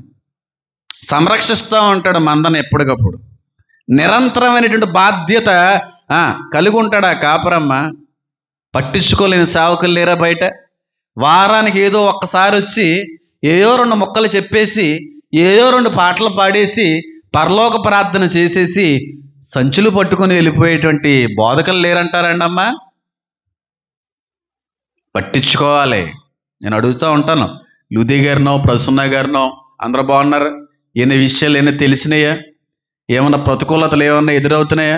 మొన్న వాళ్ళ గురించి మాట్లాడారు కదా, ఏమైంది వాళ్ళ పరిస్థితి, మొన్న ఏదో జరిగిందన్నారు కదా, వాళ్ళు ఎలాగున్నారో అడుగుతుంటాను వాళ్ళని. లూది గారితో మాట్లాడిన అనుకోండి, లూది గారు ప్రసన్న గారు మాట్లాడుకుంటారు కనుక ఆవిడ్ని అడిగి నేను తెలుసుకుంటా ఉంటాను ఎప్పటికప్పుడు. మీ అందరిని అడిగి ఎలాగున్నారో అని అడగకపోవచ్చు, కానీ మిమ్మల్ని నిరంతరం కూడా పరిశీలన చేయవలసిన బాధ్యత కాపరికి దేవుడు ఇచ్చాడు. పట్టించుకోరమ్మా అసలనే. చేసావా? ఒకసారి వెళ్ళి కలిసిరామ్మ ప్రసన్న, ఒకసారి వెళ్ళి పరామర్శించరా, వాళ్ళు ఎలాగో బాగోలేదు అన్నారంట. ఇలా ఆ పిల్ల ఎవరు, ఆ పిల్ల మాధురికి మధుర బాగోలేదంట, హాస్పిటల్లో ఉందంట. ఎలాగుంది ఒకసారి వెళ్ళి ప్రార్థన చేయొచ్చు కదా, మీరు కూడా వస్తే బాగుంటుంది కదా. సరే వెళ్దాం. ఆవిడ చర్చికి రావడం మానేసి ఇంచుమించుగా 3 నెలలు 4 నెలలు అయింది. కానీ తపన రక్షించబడింది ఆత్మ ఇక్కడే. ఎక్కడున్నా సరే ఆత్మకు లెక్క చెప్పవలసిన అవసరత ఎవరికి ఇచ్చాడు దేవుడు? ఆత్మలకు ఆయుచున్నవారు అన్నాడు హెబ్రీయులకు రాసిన పత్రిక. మీ ఆత్మలకు లెక్క చెప్పవలసిన అవసరత కలిగి ఉన్నదంటాడు అక్కడ. వెళ్ళిపోయింది, చాలా లేదు, ఏమైపోయిందో సమర్పణ కోసం. రీసెంట్గానే ఒక టూ వీక్స్ 1 వీక్ అవుద్ది మా ప్రసన్న గారితో రావడం మనిషిని, చాలా దూరం అయిపోయింది. ఇలా ఫోన్ వచ్చిందమ్మా ప్రసన్న, వచ్చింది చక్కగా వచ్చి కూర్చుంది ఈరోజు. అలా పట్టించుకునే సేవకులు ఉండాలమ్మా. ఎక్కడ పట్టించుకుంటారమ్మా? ఎవరు పట్టించుకుంటారమ్మా? చర్చికి వెళ్ళామా, కూర్చున్నామా, వచ్చేసామా అన్న వాళ్ళే తప్పమ్మా. మన సంఘాన్ని ఏమీ కనపరచట్లేదు, కానీ ఎంత ప్రేమ, ఎన్ని ఆప్యాయతలమ్మా సంఘస్థులకి ఇక్కడ. ఒకరితో ఒకరు మాట్లాడి, ఒకరు బాగోపోతే వెళ్ళి పరామర్శించి, వాళ్ళ కొరకు నిరంతరం ప్రార్థించి, ఎలా ఉన్నారని చెప్పి అడిగి తెలుసుకొని, ఇంటికి వెళ్ళి మళ్ళీ మాట్లాడి. ఈ ప్రేమ బయట సంఘాల్లో, పెద్ద పెద్ద సంఘాల్లో ఉండో తెలుసా? వెళ్ళామా, కూర్చున్నామా, వచ్చేసామా అంతే. అంతకు మించి ఏమీ ఉండదు. ఒక బంధం ఉండదు, ఒక ఆప్యాయత ఉండదు, ఒక ఆలింగనం ఉండదు, ఒక ప్రేమనురాగాలు ఉండవు, ఏమీ ఉండవు. ఈ సంఘం మీద కోపగించుకొని బయటికి వెళ్ళిపోయిన వాళ్ళకి తెలుసు దీని యొక్క విలువ, ఉన్న వాళ్ళకి తెలియదు. ఈ సంఘంలో ఒకసారి ఒక తల్లి గారి పేరు ప్రస్తావించాలనుకోవట్లేదు, ఏదో చిన్న మనస్పర్ధలు వచ్చినాయి, ఏదో చిన్న మనస్పర్ధలు చాలా రోజుల క్రితం అంటలే, నాకు ఎవరో చెప్తేనే తెలిసింది విషయం. ఏదో చిన్న చిన్న మనస్పర్ధలు వచ్చి కొంచెం దూరం అయ్యారు. కొంచెం దూరం అయ్యి వేరే మందిరానికి వెళ్ళే ప్రయత్నం చేశారు. వెళ్ళారు కూడానే, వాళ్ళ యొక్క ఇంటి వాళ్ళు నడిపిస్తే వెళ్ళారు, తప్పేమి లేదు. కానీ వెళ్ళిన వ్యక్తులు ఏడ్చారంట, నేను తప్పు చేశానని చెప్పి ఏడ్చారంట. నా సంఘం వల్ల ఇలాంటి సంఘంకి ఎక్కడ ఉండదేమో, వచ్చావా, కూర్చున్నావా, వెళ్ళిపోయావా, ఇదా సంఘం? ఎలా ఉన్నారని చెప్పి అడిగేవాళ్ళు లేరే, ఎప్పుడు వచ్చారని చెప్పి అడిగేవాళ్ళు లేరే, ఇంట్లో వాళ్ళందరూ కులాసాయనండి అని అడిగేవాళ్ళు లేరే, పిల్లలు ఎలాగున్నారండి, చదువుకుంటున్నారు, ఏమీ లేదంట. వాళ్ళకి తెలిసింది అప్పుడు సంఘం యొక్క విలువ. ఎక్కడున్నాయమ్మా అలాంటి? నేను గొప్ప చేసుకుని మాట్లాడట్లేదు, చిన్న మందా భయపడద్దని అందుకే అన్నాడు ఆయన. సంఘం ఎక్కువైపోవడం కూడా నాకు ఇష్టం ఉండదు. మా అమ్మగారితో అంటే ఎవరో బయట అసలు ఎవరిని రానని ఎన్ని ఫోన్లు వచ్చినాయి, వద్దమ్మ ఏమనుకోకండి, మీ సంఘాలకు వెళ్ళకండి, వెళ్ళండి, ఇక్కడ రాకండి. ఎందుకని ఆ మాట అంటానంటే, నా సంఘం పెంచుకోవడానికి కాదు, ఉన్నట్లని మేపడానికి చాలా ఇబ్బంది అవుతుంది. ఉన్నప్పుడు, చిన్నగా ఉన్నప్పుడు ఉన్న జాగ్రత్త ఎక్కువైతే ఉండకపోవచ్చేమో, ఆ బాధ్యతలు తొలగిపోతానేమో, అంత తపన ఉండదేమో నాకు. దగ్గర ఉండాలి సేవకుడు, ఎప్పుడు దగ్గర ఉండాలి, ఎప్పుడు పట్టించుకోవాలి. ఎలా ఉన్నారు, ఏం చేస్తున్నారు, ఎలా ఉంటున్నారు, మందిరానికి క్రమంగా వస్తున్నారా, ఆత్మీయతలు ఎక్కడన్నా ఒడిదుడుకులు ఏమైనా ఎదురవుతున్నాయా, ఎక్కడన్నా దారి తప్పే ప్రయత్నం ఏమైనా చేస్తున్నారా, ఒకవేళ వాక్యానికి విరోధమైనటువంటి ఆచరణలు ఏమన్నా వీళ్ళకి అలవాటు అవుతున్నాయా, ఇవన్నీ చూస్తూ కనిపెట్టుకుంటూ ఉంటారు. అలాంటి కనిపెట్టుకున్నప్పుడు దేవుడు ప్రేరేపించినప్పుడు వాక్యం ద్వారాగా దేవుడు మాట్లాడుతూ ఉంటాడు. అలాంటి వాడు, అమ్మో నేను తప్పిపోతున్నానని దేవుడు తెలిసి ఎంత అద్భుతంగా మళ్ళీ దేవుడు సరిచేసే ప్రయత్నం చేశాడో అని అనుకోపోగా, వీళ్ళు ఏమంటారో, మా వదిన గారు చెప్పేశారంటే పాస్టర్ గారికి ఇంట్లో జరిగింది అంతానే, మీ వదిన గారు చెప్పేస్తే ఇక్కడ వాగుతానే, సిగ్గు ఉండక్కర్లేదు నీకు. మంచిగా ఎప్పుడో కూడా మందకి ఎలా ఉంటాడు, దగ్గరగా ఉంటారు. అంతేగాని మంద ఎక్కడుండి ఎక్కడి నుంచి వస్తారు పాస్టర్, పైగా మీరు అందరూ నా ప్రియ విశ్వాసులే, ప్రియ గొర్రెలే, ఉత్తినే అప్పటికే గొర్రెలన్నింటినీ దొంగలతనం చేసిన దొంగడు. ఈ దొంగలంటేనే చాలా మందికి ఇష్టం. మన తాతయ్య గారి గొర్రెలను దొంగిలించిన దొంగలు ఉన్నారా లేదా? పేర్లు చెప్పలే, ఎంతమంది ఉన్నారో దొంగలు. వాళ్ళందరూ మంచోళ్ళు అయిపోయారు. ఇప్పుడు ఎంత ప్రేమించి దగ్గరుండి కన్నీళ్ళు విడిచిన కాపరేమో దూరం అయిపోయిన తర్వాత అసలు లెక్కలేదు. దొంగలు వచ్చి దొంగిలించారమ్మా ఆ గొర్రెల్ని, అక్కడ ఉండరే ఆ టైంకే. అవునా అమ్మ, నేను ఒకళ్ళ విషయం అన్నాను, అంటే తూవడం మనకు రాదనుకోండి చెప్తున్నాను. సంఘంలో ఎవరికి ఏదొచ్చినా, ఏ హాస్పిటల్ ఉన్నా పాస్టర్ గారు వెళ్ళి పరిగెడతారంట, అక్కడే ఉంటుందంట, చేతిలో ఎంతో కొంత కూడా ఎత్తారంట. చాలా మంచిది, మంచి అనుభవమే. కానీ తర్వాత తెలిసిన విషయం ఏంటంటే, వాళ్ళ నోటే నాకు చెప్పిన మాట ఏంటంటే, అలాగుండే సంఘాన్ని ఆకట్టుకోవాలి బాబు, ఈ ఎర్రుగుర్రెలు తెలియదు ఈ విషయం. పాస్టర్ గారు నేనంటే ఎంత ఇష్టమో, పూరిడేసి దగ్గరండి, నీ బొందేం కది,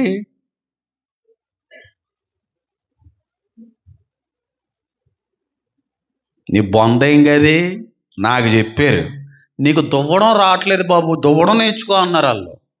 నాకు రాదండి అన్నాను. మా అమ్మని అడగండి. సంఘంతో ఎలా ఉండాలో నీకు తెలియట్లేదు బాబు, నీకు నేర్పేవాళ్ళు లేక నాతో తిరుగు. నేను నేర్చుకోను. నువ్వు దొంగవే, దొంగ బుద్ధులు నీ దగ్గరే. నేను దొరలాగే బతుకుతాను, దర్జాగానే ఉంటాను. దొంగలా మాత్రం బతకను రా సన్నాసి అనుకున్నాను. ఎలా ఉండాలో నేర్చుకోవాలంట, దువ్వాలంట. ఈ దువ్వే వాళ్ళంటేనే ఇష్టం చాలామందికి. ఎర్రమలో కల్లారా వచ్చేసి అంటున్నావు 500 చేతిలో పెట్టేసాడండి, బాగోలేదన్నా వెయ్యి పెట్టేసాడండి. ఆ 1000 ఎట్టాడు సంవత్సరంలో ఒక 20,000 30,000 ఎత్తా పిచ్చి మొహందనా. అందులో ఒక 1% ఎట్టాడు అంతే చేతిలో. దీనికి అంత అయిపోద్దా, అమ్మో పాస్టర్ గారు వచ్చి మీకు అది పెట్టేసాడు. నీ బొంద, నీ ముఖం తగలయ్యా. సంవత్సరంలో నీ దగ్గర దొబ్బిందంతా నన్ను అనకూడదు కానీ మాట ఏమ్మా. దొంగలు ఎక్కువ ఉన్నారండి. మనకి అందమేరి గారు అంటున్నారంటే, ఏమన్నారంటే ఇలాంటి చూసి చాలా వచ్చింది కదా ఆవిడ. హేమన్ బాబు ముక్కుసూటి మనిషి అండి, డ్రామాలు వేయడం రాదా ఆ పిల్లడు పాపం. డ్రామాలు వేయడం రాదు. పోన్లే తెలుసుకున్నారు. ఏదున్నా మాట్లాడతాడు, లోపల ఒకటి బయట ఇటు పెట్టుకోడు. అలాంటి వాళ్ళు అంటే సంఘస్థులకి అస్సలు ఇష్టం ఉండదు. ఏదైనా అమ్మా అవునా అమ్మ ఏది ఖాళీ అమ్మ బాబా ముళ్ళు గుచ్చిపోయిందా, అయ్యో ఆ పాదానికి ముద్దెట్టేస్తే అమ్మ బాబాయ్ అంత పాస్టర్ గారు నా పాదానికి ముద్దెట్టారు. వేసే కాలు కూడా కడిగాడు. నేను అవసరమైతే అది కూడా కడుగుతాను. ఆయన కడగమ్మను టైం వచ్చినప్పుడు తెలుస్తుంది. చెప్తున్నాను నేను మామూలుగా రా. హాస్పిటల్లో ఉండిపోయండి మా పాస్టమ్మ గారు లాస్ట్ వరకునండి. నాకు చెప్పిన మాట్లాడే తెలుసా, సంఘాన్ని ఎలాగ ఆకట్టుకోవాలో నీకు తెలియదు. చీర పాడేస్తాడు, లేదంటే లంగా పాడేస్తాడు. అయిపో మా పాస్టర్ గారు లంగా కొన్నారు. లంగాయే మోకం ఈ తగలయ్యా అని ఆ లంగాకి పడిపోద్ది మోకం. ఆ చీరకే ఆ జాకెట్ మొక్కకే. నాకు రావరా బాబా లంగా పళ్ళు. నేను లంగా కానీ కాదు కాబట్టి ఎలా ఇచ్చానే. కొంతమంది ఉన్నారు పారాసామిలి గారు గొర్రెలు మేపేస్తున్నాం అనుకుంటారు, కానీ అన్నీ అసలన్నీ ఆ లంగా అసలే. ఎంత అమాయకులమ్మా, గొర్రెలు అన్నాడమ్మా సంఘాన్ని. పాపం ఏం తెలియదు అమ్మని ఎలా చెప్తున్నానని మీరేమనుకోకుండా. పాస్టర్ గారు ఏది చెప్తే అదే నిజం అని చెప్పి గుడ్డిగా నమ్మేటువంటి అమాయకులు ఎవరన్నా ఉన్నారంటే విశ్వాసులే. మీ అమాయకత్వాన్ని పెట్టుబడిగా వాడుకునే సావుకులు చాలామంది ఉంటారు. చాలా ఎర్రుగుర్రలను చేసి ఆడించేటువంటి కాపర్లు చాలామంది ఉంటారు. సంఘస్థుల్ని మభ్యపరిచి భయపెట్టి దశంభాగం ఇవ్వకపోతే మీ పిల్లలకి అదైపోద్ది ఇదైపోద్ది అని చెప్పి శాపాలు పెట్టేసి ఇలాంటి దరిద్రగొట్టులు చాలామంది ఉన్నారు. కానీ నిజమైన కాపరి ఎలా ఉంటాడు తెలుసా? సమీపంగా ఉంటాడు. నిరంతరమైన పరిరక్షణ ఆ మంద పట్ల కలిగి ఉంటాడో, పట్టించుకుంటాడు. ప్రతి విషయాన్ని పట్టించుకుంటాడు. ఎందుకు అలా పట్టించుకుంటే ఫీల్ అవుతారు, కోపగించుకుంటారు, శత్రుభావం పెరుగుతుందని అన్నప్పటికీ పట్టించుకుంటారు. నువ్వు తిట్టుకుంటావన్నా బాధపడతావన్నా సరే చెప్తారు. నిజమైన కాపరి లక్షణం అది, పరిరక్షణ. మందకి ఎప్పుడు దగ్గరగా నిరంతరమైన పరిశీలన కలిగి ఉంటారు, జాగ్రత్త కలిగి మరింత ఉంటారు. నేను విన్నాం కాబట్టి చెప్తున్నాను. ఈయన చేసిన సేవ వేరు. ఈయన తర్వాత వచ్చి చెట్టు పేరు చెప్పుకుని అమ్ముకునే కాయలు వచ్చినాయిలే ఈ మధ్యన. అవి చెప్పుకుని ఎక్కువ ఆవిడ భర్త చెప్తున్నారంటారు. వాళ్ళకి ఇంకా ఏమంటారు, పౌరాస్వామ్యులు గారు ఆత్మీయ కుమారుణ్ణి, ఆయన రక్తం పంచుకున్న నేనే సరిపోను రా ఆయన కుటుంబంలో పుట్టడానికి నేను అంటుంటాను. అన్ని అమ్మాయి గొర్రెలే. అమ్మాయి పైగా ఏమన్నారు తెలుసండి, ఒక ఆయన పేరు చెప్పను కానీ, తాతయ్య గారు ఉన్నప్పుడు 200 మందేనండి, నేను వచ్చాకండి 800 మందిని చేసేసానండి. ఎందుకు చెయ్యు, దువ్వుతేనే 800 ఏంటి 80,000 మంది అన్న అవుతారు. ఆయనకు దువ్వడం రాదు కాబట్టి 400 మంది ఏడిశారు అక్కడ. నీకు దువ్వడం బాగా వచ్చి పేలు తీయడం బాగా వచ్చి కనుక ఆ 200 500 చేస్తావు, 1000 చేస్తారా అని అనాలనిపించింది అంటావా? దిట్టి ఇలాంటి వాక్యం వచ్చింది ఈరోజు. ఎవరికో అర్థమయ్యేలా చెప్పడానికి దేవుడు ప్రయత్నిస్తాడు మొత్తానికి. నేత్రాలు తెరవడానికి మొదటిగా సంరక్షణ చెప్పాలి, పరిరక్షణ. భయం ఏముండదండి, నిలువున చీరెత్తను పిచ్చి పిచ్చేసలు అయితే ఎవడన్నా నా దగ్గరికి వచ్చి. ఎవరికి భయపడేది లేదు, ఉన్నది ఉన్నట్టుగానే మాట్లాడతాను నేను. ఇంకెక్కువ మాట్లాడితే బాగోదు కాబట్టి మాట్లాడట్లేదు నేను. రెండవదిగా కాపరి మంచోడైతే, పెద్ద జాతికి మంచి పనోడైతే, మంచి పైలికాపు అయితే ఆ మందని ఎలా చూసుకుంటాడో ఇంకో విషయం చెప్పండి. మొదటి విషయం, మందకి దగ్గరగా ఉంటాడు. మంద ఎలా నడుస్తుంది, మంద బాగుందా లేదా, మంద ఆరోగ్యస్థితి ఎలా ఉందో చూస్తాడు. దగ్గరగా ఉండే చూస్తూ అన్నిటిలో పరిశీలన అన్నిటినీ పట్టించుకుంటాడు. ఇది మొదటి లక్షణం. నిజమైన మంచి కాపరైతే ఆ మందను బాగా చూసుకునే దానిలో కనబడే రెండు లక్షణం చెప్పండి. మీరు చెప్తే సూపర్ అంటాను. చెప్పాలి. దగ్గరగా ఉండి కాస్తుంటాడు. బాగా కాస్తారండి అంటారా పైలికప్పుల్ని? భలే కాస్తారండి గేదెల్ని, భలే కాసుకొస్తారండి బాబు. ఒక్క గేదె కూడా తప్పకుండా వచ్చేస్తుంటుందండి. బాగా కాస్తారండి అని అంటారు. అలా కాయాలి కాపరే, బాగా కాయాలి. రెండవదిగా చెప్పాలి, చెప్పండి అమ్మా. రెండవదిగా ఏం కనబడుతుంది మంచి లక్షణం చెప్పండి. నోటి వరకు వచ్చి ఆపేయకండి, గ్యాస్ట్రిక్ వచ్చేద్ది. చెప్పండి. మొదటిగా బాగా కాయాలి, రెండవదిగా మందకి బాగా పెట్టాలి. ఏటది? ఏటో చెప్పండి. ఆహారం, మంచి ఆహారం పెడతాడు. నిజమైన మంచి కాపరి అయితేనే. పట్టించుకోని కాపరి, డబ్బుల కోసం మాత్రమే పనిచేస్తున్నాను అన్నటువంటి కాపరి, ఎంత తింటే నాకేటి, తింట ఏటి, తినపోతే నాకేటి, పెట్టాం కదా తింటే తినలేత మాని అని పోతారు. కానీ మంచి కాపరి తినే వరకు ఎదురు చూస్తాడు. బాగా తినాలి, బాగా ఎదగాలి, మంచి పాలు ఇవ్వాలి. నువ్వు ఎంత మేపెడితే అంత పాలు ఇస్తాయి. నువ్వు ఎంత గడ్డి పెడితే అన్ని పాలు వస్తాయి. గడ్డి ఎంత పెట్టి పాలుని రావాలంటే కుదరదు.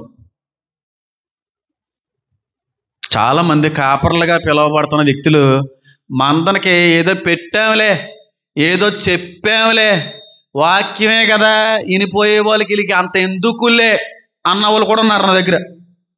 కానీ నిజమైన కాపరి పుష్కలమైన, చెప్పండి చెప్పాలి, పచ్చని కలిగిన చోట్లలో ఆయన పొరుండ పెడతాడు. నిజమైన కాపరి అయితేనే. వేస్ట్ కాపరి అనుకో బీడి భూముల్లో వదిలిపెడతాడు. మంచి కాపరేమో పచ్చక కలిగినటువంటి చోట్ల మీద వదిలిపెడతాడు. దొంగ కాపరి బీడి భూమి మీద వదిలిపెడతాడు. అంటే దాని అర్థం ఏంటంటే నిజమైన కాపరి అయితే సంఘానికి పుష్కలమైన ఆహారం ఉంటుందండి, వాక్యాహారం. నిజమైన కాపరి కాకపోతే వాక్యం అంతంత మాత్రం ఉంటుంది. 10 నిమిషాలు, 20 నిమిషాలు, 30 నిమిషాలు టైం చూసుకుంటుంటారు. అయిపోతుంది 30 నిమిషాలే, 28 నిమిషాలే, 20 నిమిషాలు. దొంగన కొడుకులు. నిజంగా చెప్తున్నాను.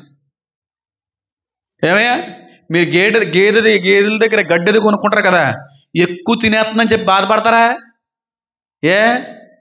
ఎంత తింటే అంత మంచిది కాబట్టి. అంటే బాగా తినాలనే కోరుకుంటారా? ఏ కాపరైనా ఈ మంద నాది, ఈ ఆత్మలు నాయి, దీని యొక్క పోషణ నాది అని అనుకుంటే బోల్డంత కావలసినంత ఆహారాన్ని పెడతాడు, వాక్యం అనే ఆహారాన్ని. మంచి కాపరి కాదనుకో 20 నిమిషాలు 30 నిమిషాలు ఎంటర్ లేత మాత్రం ఏదో చెప్పొచ్చే వెళ్ళిపోయినట్టు పోతారు. వాక్యం ఉండదు. చాలా మందిరాల్లో తెలుసా, చాలా పరిచయలో తెలుసా, చెప్పామా పోయామా. వీళ్ళకి అంత చెప్పవలసిన అవసరమే లేదు. కొంతమంది పాస్టర్లు అయితే చాలా విషయాలే మాట్లాడరు. విశ్వాసులకి అవసరం లేని విషయాలు అని చెప్పి అలా చెప్పరు కొన్ని. అయితే ఎంతమందికి అర్థమవుతుంది నేను చెప్పేది? చెప్పండి అమ్మా. కష్టపడతాను కొంచెం తెంచుకొని, కొంచెం వాల్యూమ్ పెంచండి. రెడ్డది పుష్కలమైన ఆహారం ఉంటుంది. పచ్చిగల్ల చోట్లలో నన్ను పరుండి చేయుచున్నాడు అంటాడు దావీదు. పచ్చిగల్ల చోట్లంటే సమృద్ధి కలిగిన ఆహారం ఉండే ప్రదేశాలని. ఈ మందకి సమృద్ధి కలిగిన ఆహారం ఉందా లేదా?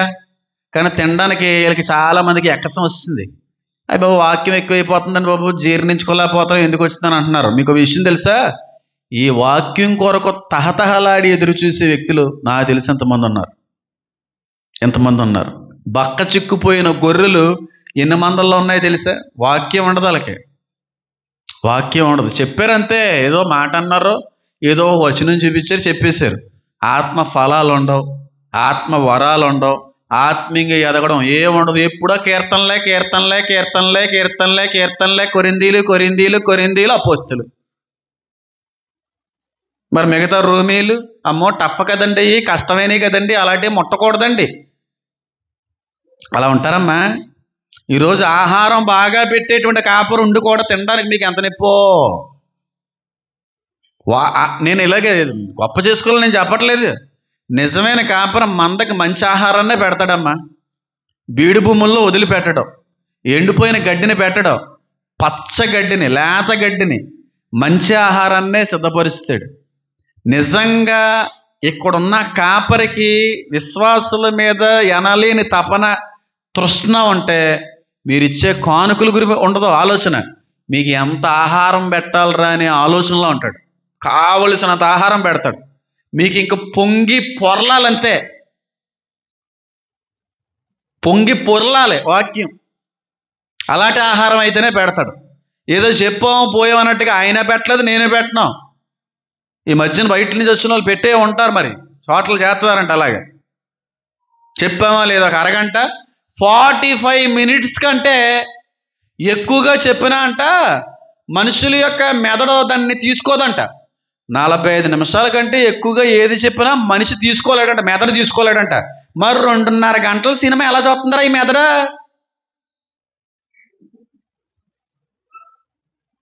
మరి ఈ పాస్టర్లు వాక్యం చెప్పడం చేతగానే ఎదవలిల్లో. వీడి వాక్యం చెప్పడం రాదా? ఎక్కువ బేగ అయిపోతే బాగుండి ఎక్కువ చెప్పాలి బాబాయ్, నడిపి లేదు బాబాయ్ అని భయపడి వీళ్ళు 30 నిమిషాలే ఎక్కువ చెప్తే తీసుకోలేరండి.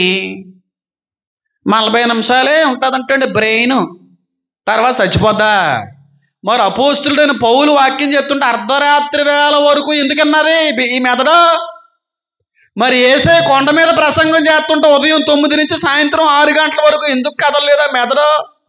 ఆ మెదళ్ళు ఎటు మరి? పాస్టర్లు చెప్తున్నారండి మాటలు, సిగ్గు లేకపోతే సరే. 45 minutes కంటే ఎక్కువ వాక్యం చెప్పకూడదండి. చెప్పితే తట్టుకోలేరు, వినలేరు, అర్థం చేసుకోలేరు. నా దగ్గర ఉన్న సండే స్కూల్ పిల్లలు చెప్తారు మీకు వాక్యం, నాకుందా ధైర్యం. అర్ధరాత్రి వేళ వరకు కూడా వాక్యం చెప్పాడు పౌలు. కొండ మీద ప్రసంగం ఆకలి దప్పికలు సైతం వాళ్ళు మర్చిపోయి, తిన్నావా లేదా అనేటువంటి విషయాన్ని కూడా మర్చిపోయి, ఆకలి సైతం మర్చిపోయి వాక్యంలో లీనమైపోయారండి. అది వాక్య ఆహారం, జీవాహారం అంటేనే. ఎప్పుడు మొదలెట్టాడమ్మా ఆయన కొండ మీద ప్రసంగం? ఏ సమయానికి మొదలెట్టాడమ్మా? ఏ సమయానికి వదిలేడు?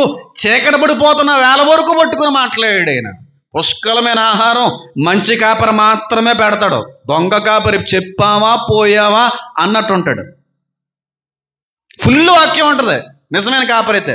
పుష్కలమైన వాక్యం, కావలసినంత వాక్యం ఉంటుంది. ఇంక వద్దురా బాబు అన్నా సరే వాక్యం చెప్తానే ఉంటాడు నిజమైన కాపరి అయితేనే. దొంగ కాపరి అయితే టైం చూసుకుంటుంటాడు, మొదలెట్టిన దగ్గర నుంచి లాస్ట్ వరకు తిప్పుడు. నిజం. ఆమె రైటర్ రాంగ్ చెప్పమని నువ్వే చెప్పమన్నా బాయ్. నిజం నాన్న, కాదా బయట అలా జరగట్లేదంటాం మొన్న. ఎంత బాధ అది, ఎంత బాధ అమ్మ. బక్క చిక్కుపోయి, ఆత్మలో బలహీనత పడిపోయి, వాక్యం లేక దాహంతో అయ్యో వాక్యం చెప్పేటువంటి వాళ్ళు ఎప్పుడు వస్తారు? వాక్యం మాకు ఎప్పుడు పుష్కలమైన రీతిలో మా ఆత్మలకు పెట్టేవాళ్ళు ఎప్పుడు వస్తారయ్యా అని చెప్పి 4 గోళ్ల మధ్యన బంధింపబడినటువంటి అనేక మందలు కనబడుతున్నాయి కాబట్టి చెప్తున్నాను ఈ మాట. నేను నిజమైన కాపర పుష్కలమైన ఆహారాన్ని చెప్పండి సిద్ధపరుస్తాడు. ఇక్కడేమో గంటల తరబడేమో వాక్యం చెప్తూ ఉంటారు. ఎక్కడో ఉంటాడు ఆయన. 30 minutes మాత్రమే అంటాడు ఆయన. 30 minutes అంతే. రోజులో 4 సర్వీసులు అవుతాయంట.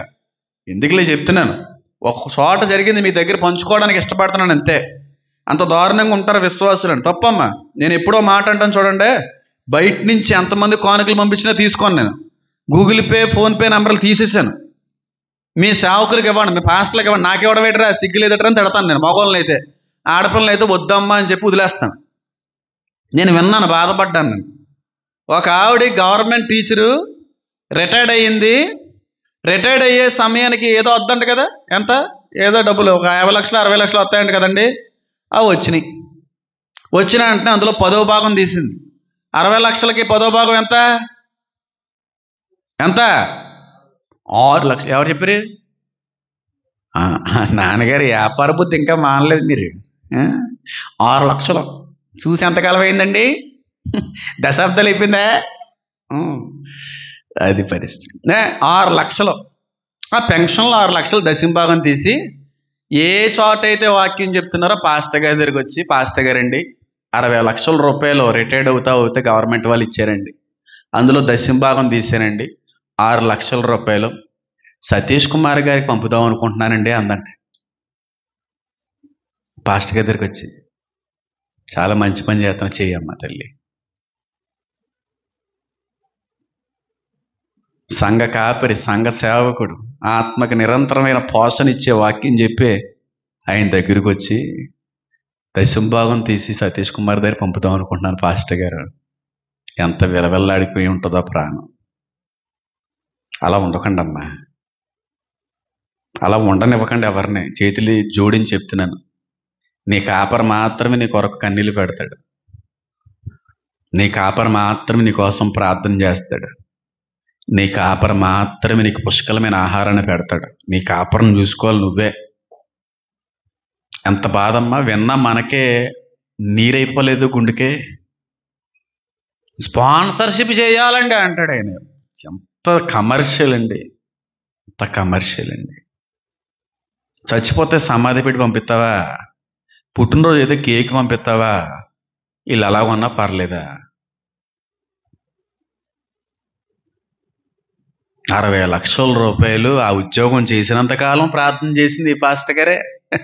నాకు తెలుసా, రిటైర్మెంట్ అయిన తర్వాత పెన్షన్ రావడానికి కూడా ప్రార్థన ఈయన చేసి ఉండొచ్చు నాకు తెలిసి. దశంభాగం అక్కడ పంపించేద్దామని ముందులోనే అనుకున్నానండి. ఇక్కడ చిన్న కూడికి పెట్టుకుంటాను పాస్టర్ గారండి. పెట్టుకోమ్మా, పెట్టుకో తల్లి. ఎంత పాపమమ్మ అది, ఎంత పాపమమ్మ. ఇక్కడేమో వాక్యం వింటావా, ఇక్కడేమో అన్నం తింటావా, ఇక్కడేమో పాలు తాగుతావా. ఇక్కడ గడ్డి బాగా తినేసి పాలు పక్కనోడికి వెళ్ళి ఇస్తున్నామంటే ఎలా ఉంటుందండి? మనం చెప్పాను చూడండి, మా కోళ్ళు ఇక్కడ బాగా గంటలు తినేసి గుడ్డి అక్కడ ఎడుతుంది అనుకోండి, పక్క దొడ్లోకి వెళ్ళి ఎలా ఉంటుంది? నాకు రోస్ట్ అయిపోద్దా సాయంత్రం కావద్దు అది? వేసేయండి రా అంటనా. ఎంత పాపం అండి అది, ఎంత పాపం అమ్మా. నీ సేవకు నువ్వే చూసుకోవాలి, బాధ్యత నీది. ఆ సేవకులు వేరే వాళ్ళు చూసుకుంటాడు. వాళ్ళు అడగడానికి సిగ్గులేదులే, దరిద్ర కొట్టేదోళ్ళు. నీకు ఉండక్కర్లేదు మానవత్వం మర్యాదలోనే, కనీస ఇంకిత జ్ఞానం ఉండాలి కదా. మారల్ కట్టిసి కూడా ఉండదు కొంతమందికి. అంటే సంవత్సరానికి ఇంత పంపుదామని స్టార్టింగ్లోనే అనుకున్నానండి. అవి ఉంటే ఇక్కడ ఏం ఉపయోగపడవా అంటే స్పాన్సర్షిప్ ఇవ్వాలని ఫస్ట్ నుంచి అనుకున్నానండి. ఎంత ఎంత మ్యానిపులేట్ చేస్తున్నారో, ఎంత దారుణంగా మోసపోతున్నారు తల్లి. నీ కాపర నీకు అన్నం పెడతాడు, నీ కాపర నీకు గడ్డి ఆడతాడు, నీ కాపర నీకు ఏదైనా చేస్తాడు. ఆ కాపరకే నీకు ఎంత పాలు ఇవ్వాలంటే ఆ కాపరకి ఇచ్చుకోవాలి. అంతేకాని గడ్డి ఇక్కడ తినేసేయండి అమ్మాజీ గారి, పాలు ఎక్కడ ఎత్తుంటారండి? బయటికి వెళ్తుంటే పాలు చేత్సుమి, పాలు రాకుండా ఆపి పడేస్తాడు ద్వారాలు. జాగ్రత్త, మూసేస్తాడు ద్వారాలు. ఆర్థిక ద్వారాలు మూసేసిన తర్వాత అప్పుడు బుర్ర పట్టుకుని జుట్టు పట్టుకుని ఏడిసినప్పుడు కూడా మళ్ళీ తెరవేమో. నువ్వు నీకు ఏ సంఘం అయితే నేను రక్షించిందో, ఏ సంఘం అయితే నీకు ఆ జీవాహారాన్ని పెడుతుందో, ఆ సంఘ సేవకుడి దగ్గరికి వెళ్ళాలి నీ కష్టార్జితం అంతా. అక్కడికి వెళ్ళాలి, నీ దశంభాగం అక్కడికే వెళ్ళాలి. ఏ చోట అయితే ఆహారం నీకు లభిస్తూ ఉందో, ఏ చోట అయితే పుష్కలమైన ఆహారంలో నువ్వు అభివృద్ధిలో నడిపించబడుతున్నావు, అక్కడే మళ్ళీ వేరే చర్చికి వెళ్ళిపోయావు. అక్కడ బాగా మళ్ళీ వాక్యంలో నిన్ను నడిపిస్తున్నారు. ఆ సేవడికి ఇవ్వాలి మళ్ళీ నువ్వు. అదిగో మా పాత సేవకుడు అండి ఈయన, ఒకప్పుడు ఇక్కడ మళ్ళీ అక్కడ వాక్యం అక్కడ చెప్తున్నాడు కాబట్టి అక్కడే ఇచ్చుకోవాలి నువ్వు. ఆ సేవకుడు కొత్త సేవకుడే ఉండదు. నువ్వు ఎక్కడ తింటే అక్కడే పాలు అక్కడే గుడ్డు పెట్టాలి. షేరింగ్లు చేస్తుంటారు కొంతమంది, ముక్కలు భాగాలు. దేవుడు కూడా భాగాలు చేద్దామనే ఉద్దేశం కలిగి ఉంటే మీ జీవితాలు ఏమైపోతుందో తెలుసా? జాగ్రత్త. మీకు మాత్రమే పరిమితమైపోయినటువంటి విషయాలు దేవుడు మాకు కూడా బయలుపరుస్తూ ఉంటాడు. జాగ్రత్త సుమి, ఇబ్బంది పడతావు. నిజమైన కాపరి పుష్కలమైన ఆహారాన్ని చెప్పండి పెడతా ఉంటాడు, పోషిస్తూ ఉంటాడు. కావలసినంత జీవాహారం, పుష్కలమైన వాక్యం తిన్నా దానికంటే ఎక్కువే నిజమైన కాపరి అయితేనే. ఫస్ట్ ఏమో బాగా కాస్తాడు, రెండోది బాగా పెడతాడు, మూడోది బాగా కడతాడు. ఏంటి కట్టడం? తాళన్నారు గారికే కాదు, గాయములను కడతాడు. జాగ్రత్తగా గమనించాలి మీరు. ఫస్ట్గా జాగ్రత్తగా కాస్తాడు, రెండోదిగా మంచిగా పెడతాడు, మూడోదిగా బాగా తిన్నది బయటికి కక్కేంత వరకు కొడతాడు కూడా. కొట్టిన తర్వాత మళ్ళీ కడతాడు కూడాని. ఇదేటయ్యా మళ్ళీని పెట్టింది నువ్వే, మళ్ళీ కక్కిచ్చేది నువ్వే, మరి నేనే. గాయపరుచువాడును నేనే, గాయమును కట్టువాడును నేనే. కడతాడు గాయాలు అంటే ఇంకా చాలా పెద్ద టాపిక్ అది, మాట్లాడుకుంటే పోళ్ళంత టైం పడుతుంది, అంతా మాట్లాడాలనుకోవట్లేదు. ఆదరణ ఉంటుంది. సంఘ సభ్యుల యొక్క గాయములు కడతా ఉంటాడు. ఏ కష్టం వచ్చినా, ఏ సమస్య వచ్చినా ధైర్యపరిచేటువంటి సేవకుడే ఉంటాడు. దూరంగా ఉన్నవాడు ఆ పని చేయలేడమ్మా. నేను ఆదరించు యెహోవానే అంటాడు ఆయన. ఆదరణ కర్త అనేటువంటి పేరు ఉంది ఆయనకి. ఆదరణ లేదు ఈరోజు సంఘానికి. ఎవరి నుంచి? పాస్టర్ గారి నుంచి. ఎందుకంటే పాస్టర్ గారు ఎక్కడ ఉంటారు? ఎక్కడో మారుమూల ప్రాంతంలో ఉంటాడు ఆయన. కాబట్టి ఏదో వచ్చినప్పుడు అమ్మా మనం అందరం లేవా, దేవుడు లేడా అని చెప్పి విశ్వాసంలో బలపరిచేటువంటి సేవకులు లేకపోయారని అంటాను నేను. బలపరచాలి, ఆదరించాలి. కష్టం వచ్చింది, సమస్య వచ్చింది, ధైర్యపరచాలి. గాయాలు కడతా ఉండాలి. ఒక పక్క నుంచి వాక్యం ద్వారా రెండంచుల కట్టడంతో గాయపరుస్తుంటాడు గుండెని. అదే వ్యక్తి మళ్ళీ కడతా ఉంటాడు. కొంతమందికి చాలా ఇబ్బందిగా ఉంటుంది. ఎప్పుడంటే ఇలా గాయపరిచేటువంటి వాక్యాలు ఎప్పుడన్నా వచ్చినాయి అనుకోండి, సూటిపోటు మాటలుగా అనిపించేటువంటి మాటలు ఒకవేళ మీకు ఎదురైనాయి అనుకోండి, చాలా బాధపడ్డామండి, నన్ను మాట్లాడించాడండి ఆమెను బాబు. నాకేం పని అది? నీ హృదయానికి గాయం కలగాలని దేవుడు వాక్యం సెలవిస్తుంది కదా.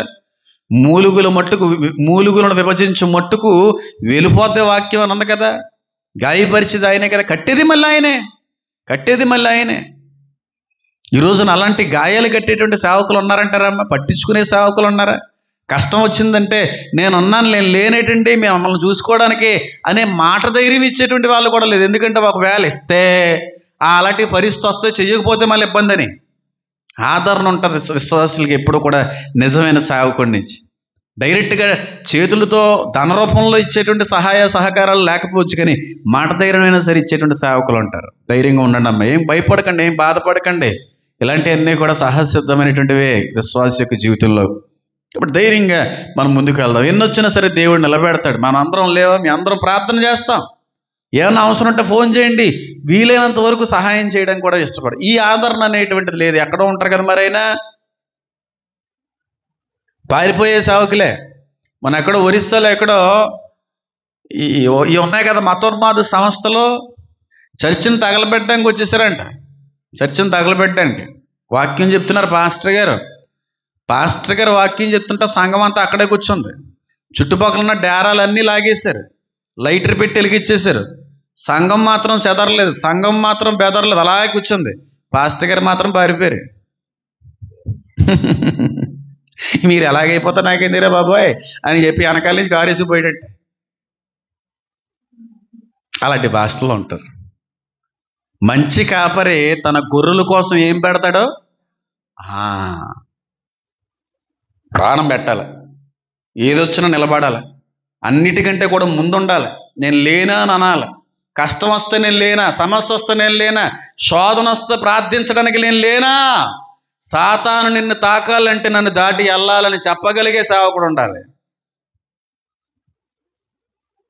అంతేగాని బుర్రమే చేయేస్తే దయ్యాలు పట్టేస్తాయంటండి, వాళ్ళ మీద చేసి ప్రార్థన చేస్తుంటే వాళ్ళ మీద ఉన్నాయన్నీ మా మీదకి వచ్చేస్తాయంటండి. భయపడే సేవకులు వీళ్ళందరూ దరిద్రులు. వీళ్ళందరూనే బుర్ర మీద వేసి చేసి ప్రార్థన చేయకూడదా? అదేంటి మరి బైబిల్లో చేయమన్నాడు అంటే పౌలు గారు ప్రతి ఒక్కరి మీద హస్త నిక్షేపణ చేయొద్దు అన్నాడు కదండి. ఇది ఒకటి తగిలించుకునే ఇష్టం వచ్చి దానికి అర్థమేది వెళ్దాలకి లాజిక్కే తెలియదు, మ్యాజిక్లు మాట్లాడతారు వాళ్ళు. భయపడుతుంటారండి సేవకులు, మీకు తెలుసా? బుర్ర మీద చేసి ప్రార్థన చేయడం భయపడేసి పాస్టర్లు లేరు అనుకుంటున్నారమ్మా. వాళ్ళు దయ్యాలనే మాలోకి వచ్చేస్తామని చెప్పి భయపడే పాస్టర్లు ఉన్నారండి. అంతేగాని ఆ దయ్యాన్ని ఏదో రకంగా వాడి నుంచి వదలగొట్టాలని చెప్పి బలంగా ప్రార్థించే సేవకులు లేరు. మీరు చూడండి కావాలంటే ఎక్కడన్నా సరే. డైరెక్ట్గా బుర్ర మీద చేసి ప్రార్థించే సేవకులు చాలా తక్కువ మందే కనబడతారు. ఎందుకంటే భయం. వాళ్ళలో ఉన్న మాలిన్యాలు ఏమన్నా అంటుకుంటాయా, వాళ్ళల్లో ఉన్న అపవిత్రతలు ఏమన్నా సోకుతాయా, వాళ్ళల్లో ఉన్న దురాత్మలు ఏమన్నా మా మీదకి మళ్ళీ మా మీద దాడి చేస్తాయేమో అన్న భయంతో బుర్ర మీద చేసి ప్రార్థించడానికి కూడా చాలా మంది సంకోచించే పాస్టర్లు ఉన్న తరంలో బతుకుతున్నాం. నిజమే చెప్తున్నాను నేను. కన్నా మంచి కాపరి తన గొర్రెల కొరకు ఏం పెడతాడు? ప్రాణం పెడతాడు. గాయాన్ని బాగు చేస్తాడు, గాయాన్ని కడతాడు. మీరు ఎప్పుడన్నా గొర్రెలు వీధిలో వెళ్తున్నప్పుడు, నేను అక్కడ అపార్ట్మెంట్లో ఉన్నప్పుడు మేము చూసేవాళ్ళం. సాయంత్రం ఉదయం గొర్రెలు అలా వెళ్తామండి, మేకలు వెళ్తామండి, చాలా టైంపాస్ అవుతూ ఉండేది. ఒక్కొక్కసారి నాకు అర్థమయ్యేది కాదు ఆ గొర్రెలు కాపరి చేసేటువంటి పని ఎందుకు ఎలా చేస్తున్నాడని చెప్పి అనుకునేవాడిని నేను. ఏంటంటే ఆ పని, గొర్రెలు కాపర్లు ఎప్పుడన్నా మీరు వెళ్తున్నప్పుడు ఆ కాపర్లో గొర్రెలను ఒకసారి పట్టేసుకుని మీ ఇలాగెలా ఇదిమించేసుకున్నా సరే అరిచేసిన వదలకుండా కాలు పైకెత్తి ఏం చేస్తాడు? ఎవరన్నారు? మల్లిబాబు గారు ధనమండి. ఇంజక్షన్ చేస్తారు. ఆయన చిన్నప్పటి నుంచి చూశారు కదా మరి. చేస్తాడా చేయడా? ఆ ఇంజక్షన్ చేస్తున్నాడు, గొర్రె ఉంటుంది ఇంకప్పుడు అంటదా? వదిలేరు రే వెళ్ళిపోతాడు రేకి ఏమంటారు అంటదా? అందే అంటే ఇంజక్షన్ దానికి ఎలా ఉంది? నిజమైన కాపరి ఇంజక్షన్ చేస్తాడు మీకు ఎలా ఉన్నానే. మందు చేదుగానే ఉంటుంది కానీ లోపలికి వెళ్ళిన తర్వాత రోగాన్ని దూరం చేస్తుంది, గుర్తుపెట్టుకోండి. సేవకుడి యొక్క మాట కూడా చాలాసార్లు చేదుగా ఉంటుంది, చాలాసార్లు బాధాకరంగా ఉంటుంది, చాలా ఇబ్బందికరంగా ఉంటుంది. కానీ అది నీ మేలుకే. పాస్టర్ గారు అలా అన్నారని బాధపడకండి, పాస్టర్ గారు తిట్టారని బాధపడకండి, పాస్టర్ గారు అందరి ముందు నిందించారని అనుకోకండి. అది నీ మేలుకే. ఇది వించేసుకుంటుంటుంది ఆ గొర్రె. ఇంజక్షన్ చేస్తున్నాడు ఏమన్నా బాయ్, పురుగు పట్టేస్తుంది కదండి అక్కడ. పురుగు ఏదో రోగం ఏదో వస్తుంది అనుకుంటాను. ఏంటమ్మా సైంటిస్ట్ మనవాడు ర్యాబిట్ల మీద కోళ్ళ మీద చేసి ఉంటాడు, ఆయన మీద అంత అవగాహన లేదేమో. ఏదో డిసీజ్ అవుతుందంట, పుండులాగా అయిపోద్దంట. ఆ పుండులాగా అయిపోయింది, నీరు పట్టినప్పుడు ఇది బేగ మాందో. అది ఏమవుతుందంటే రాళ్ళ మీద వాటి మీద కాలేస్తుంది కదా, ర్యాప్చర్ అయ్యి నెమ్మదిగా పురుగు పట్టడం మొదలెడుతుంది. నెమ్మదిగా పురుగు తినేస్తూ ఉంటుంది ఆ గాయాన్ని. దాన్ని పట్టుకుని దానికి పులత లాగేసి ఇంజక్షన్ చేస్తాడు ఆ కాపరి. ఎంత నొప్పి ఉంటుంది దానికి, అంత బాధ ఉంటుంది. కానీ ఆ బాధను భరించిన తర్వాతే అది బాగుపడుతుందమ్మా. శ్రమ నీకు మంచిదే అంటాను, కఠినమైన మాట నీకు మంచిదే అంటాను, కఠినమైన వాక్యం నీకు మంచిదే అని అంటాను నేను. ఈరోజున కఠినమైన వాక్యాలు అంటే విశ్వాసులకు నచ్చట్లేదు, హెచ్చరించే వాక్యాలు అంటే విశ్వాసులకు నచ్చట్లేదు. వాళ్ళు బుజ్జగించేటువంటి వాక్య సందేశాలు అంటే ఎంత ఇష్టమో. ఏది మాట్లాడినా దేవుని మూలంగానే మాట్లాడుతున్నాడనే విశ్వాసం నమ్మకం నీకుంటే అది నా మేలు కొరకే కదా, నా శ్రేయస్సు కొరకే కదా అనే ఆలోచనలో కూడా ఉంటావమ్మా నువ్వు. ఎంత విలవల్లాడిపోద్దో ఆ గొర్రె. కానీ తర్వాత అర్థం చేసుకుంటుంది, అయ్యో నా మేలు కొరకే కదా ఇంత కష్టపడ్డాను అని చెప్పి. తన్నేస్తూ ఉంటుంది కొన్నిసార్లు, సూదులు లొంగిపోతూ ఉంటాయి కొన్నిసార్లు. నువ్వు బాధపడుతున్నాయేమో కొన్నిసార్లు పాస్టర్ గారు అందరి ముందు ఏదన్నా అన్న హెచ్చరించిన అది నా అందరి మేలు కొరకని ఇప్పుడు ఆలోచన చేసా. ఎందుకు ఇలా చెప్పారు, ఎందుకు ఇలా అన్నారు, ఎందుకు ఈ మాట అన్నారు, దీనివల్ల ఆయనకు వచ్చేటువంటి లాభం ఏంటి, నాకు కలిగేటువంటి ప్రయోజనం ఏంటి అని ఒక్క నిమిషం కానీ కూర్చొని ఆలోచించగలిగితే ఏ సమస్యలు ఏ కష్టాలు ఉండవండి. అనేసారు పాస్టర్ గారు ఎందుకన్నారు? నీలో ఉండకూడదు ఏదో కనబడుతుంది కనుక దానికి దూరం చేయడానికి దేవుడు మాట్లాడాడు అనేటువంటి విశ్వాసం నీకుంటే అసలే ఈ ప్రస్తావన రాదే. పీకేసుకుని తిట్టేసుకుని గందరగోళం అయిపోయి ఇబ్బంది పడిపోయి నిజమైన కాపరి గాయాలు కడతాడో ఇంజక్షన్లు కూడా చేస్తాడు. పారిపోడు కానీ పాస్టర్లు పారిపోతున్నారు. దయ్యం అంటే పారిపోతున్నారు. దయ్యం పట్టినవాడు వస్తుందండి, కొంచెం ప్రయత్నం చేయండి పాస్టర్ గారు. అమ్మో నేను ఇంట్లో లేని చెప్పు. సొంత విశ్వాసే. ఏమండి ఆ విశ్వాస దశమ భాగం తీసుకోవడానికి వస్తుంది పాస్టర్ గారు. ఉన్నాను ఉన్నాను ఉన్నాను వచ్చే అప్పుడు టైం ఉంటుందండి. దయ్యం పట్టిందనుకో, అమ్మ బాబు ఊర్లో లేని చెప్పమ్మా, ఊర్లో ఉన్నా అని చెప్పగారికి మళ్ళీ పేదనే చేయమంటది. దేనికి భయం? ప్రాణం పెట్టమనేమో వాక్యం సెలవెత్తుంటేనే ఒరిస్సా భాషలో పారిపోతానంటే ఎలాగండి? పెట్టాలి. ప్రాణం పెట్టవలసిన వచ్చినప్పుడు పెట్టాలి. ఈరోజు మనం ఎలా ఉన్నామంటే మన పూర్వీకుల్లో ఉన్న ఎంతోమంది భక్తులు ప్రాణాలు పెడితేనే మన చేతి వరకు ఈ బైబిల్ వచ్చిందమ్మా. ఈ పరిచయలు అలాగా ఇంత అద్భుతంగా, ఇంత సున్నితంగా జరగనుంది. మొదటగా నిజమైన కాపరి ఏం చేస్తాడు? కాస్తాడో, మేపుతాడు. రెండోది బాగా పెడతాడు. మూడోది బాగా కొడతాడు. అది కడతాడు, గాయాలు కూడా కడతాడు.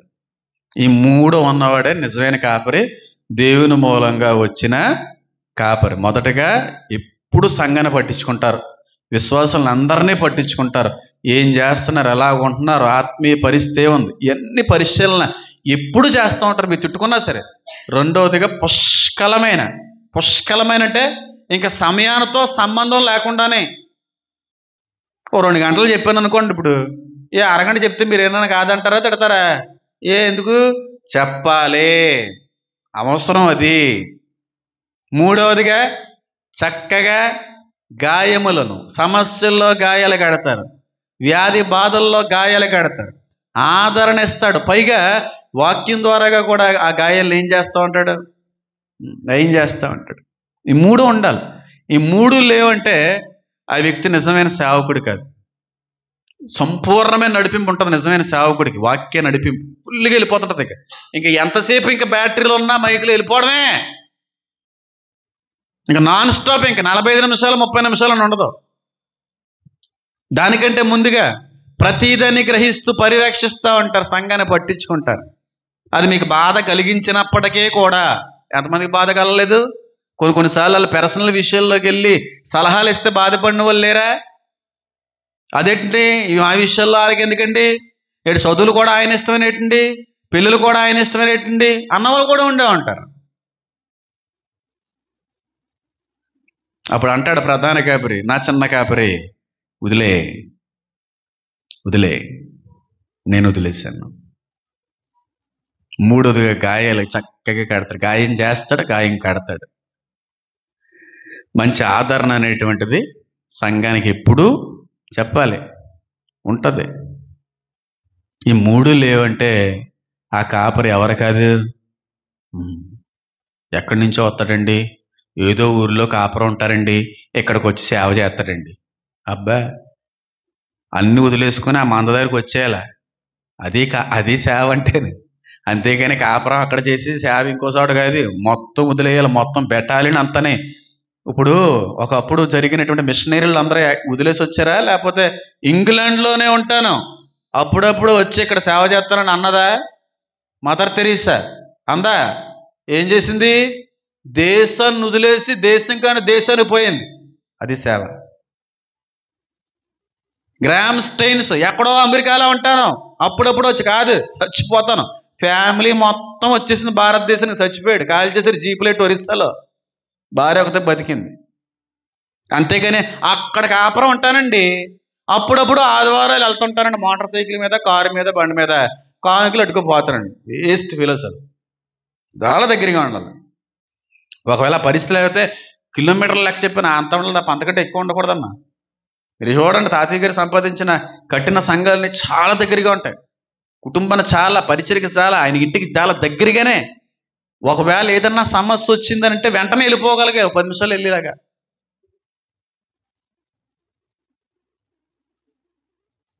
ఎంతమందికి అర్థమైంది? కాబట్టి మంచి కాపరే మంచిగా మందను కాపాడుతాడు, పాలిస్తాడు కూడా. ఈ విషయాలను బట్టి మనకు అర్థం అవ్వాల్సిన విషయం ఏంటంటే, దేవుడు కొందరిని కాపరులుగా, సేవకుడే పాస్టర్ గారు కాపరిగా కూడా ఉంటారు. కొంతమంది పాస్టర్ గారులాగా ఉంటారు, కాపర్లుగా ఉండరు, పట్టించుకోరు. అది వేరే లేవలేదు. ఏమో ఒక దానిలో నమ్మకంగా వెళ్ళానేమో, దేవుడు ఇది కూడా ఇచ్చాడు చేతికి, ఇందులో నమ్మకంగా ఉంటే ఇంకోటి ఏమైనా ఇస్తాడేమో. అని అనుకుంటాను తప్ప ఎన్ని నా మీదకు మోపినా ఎన్ని ఇచ్చినా సరే సంతోషంగా వెళ్ళిపోతాను పరిచర్లో.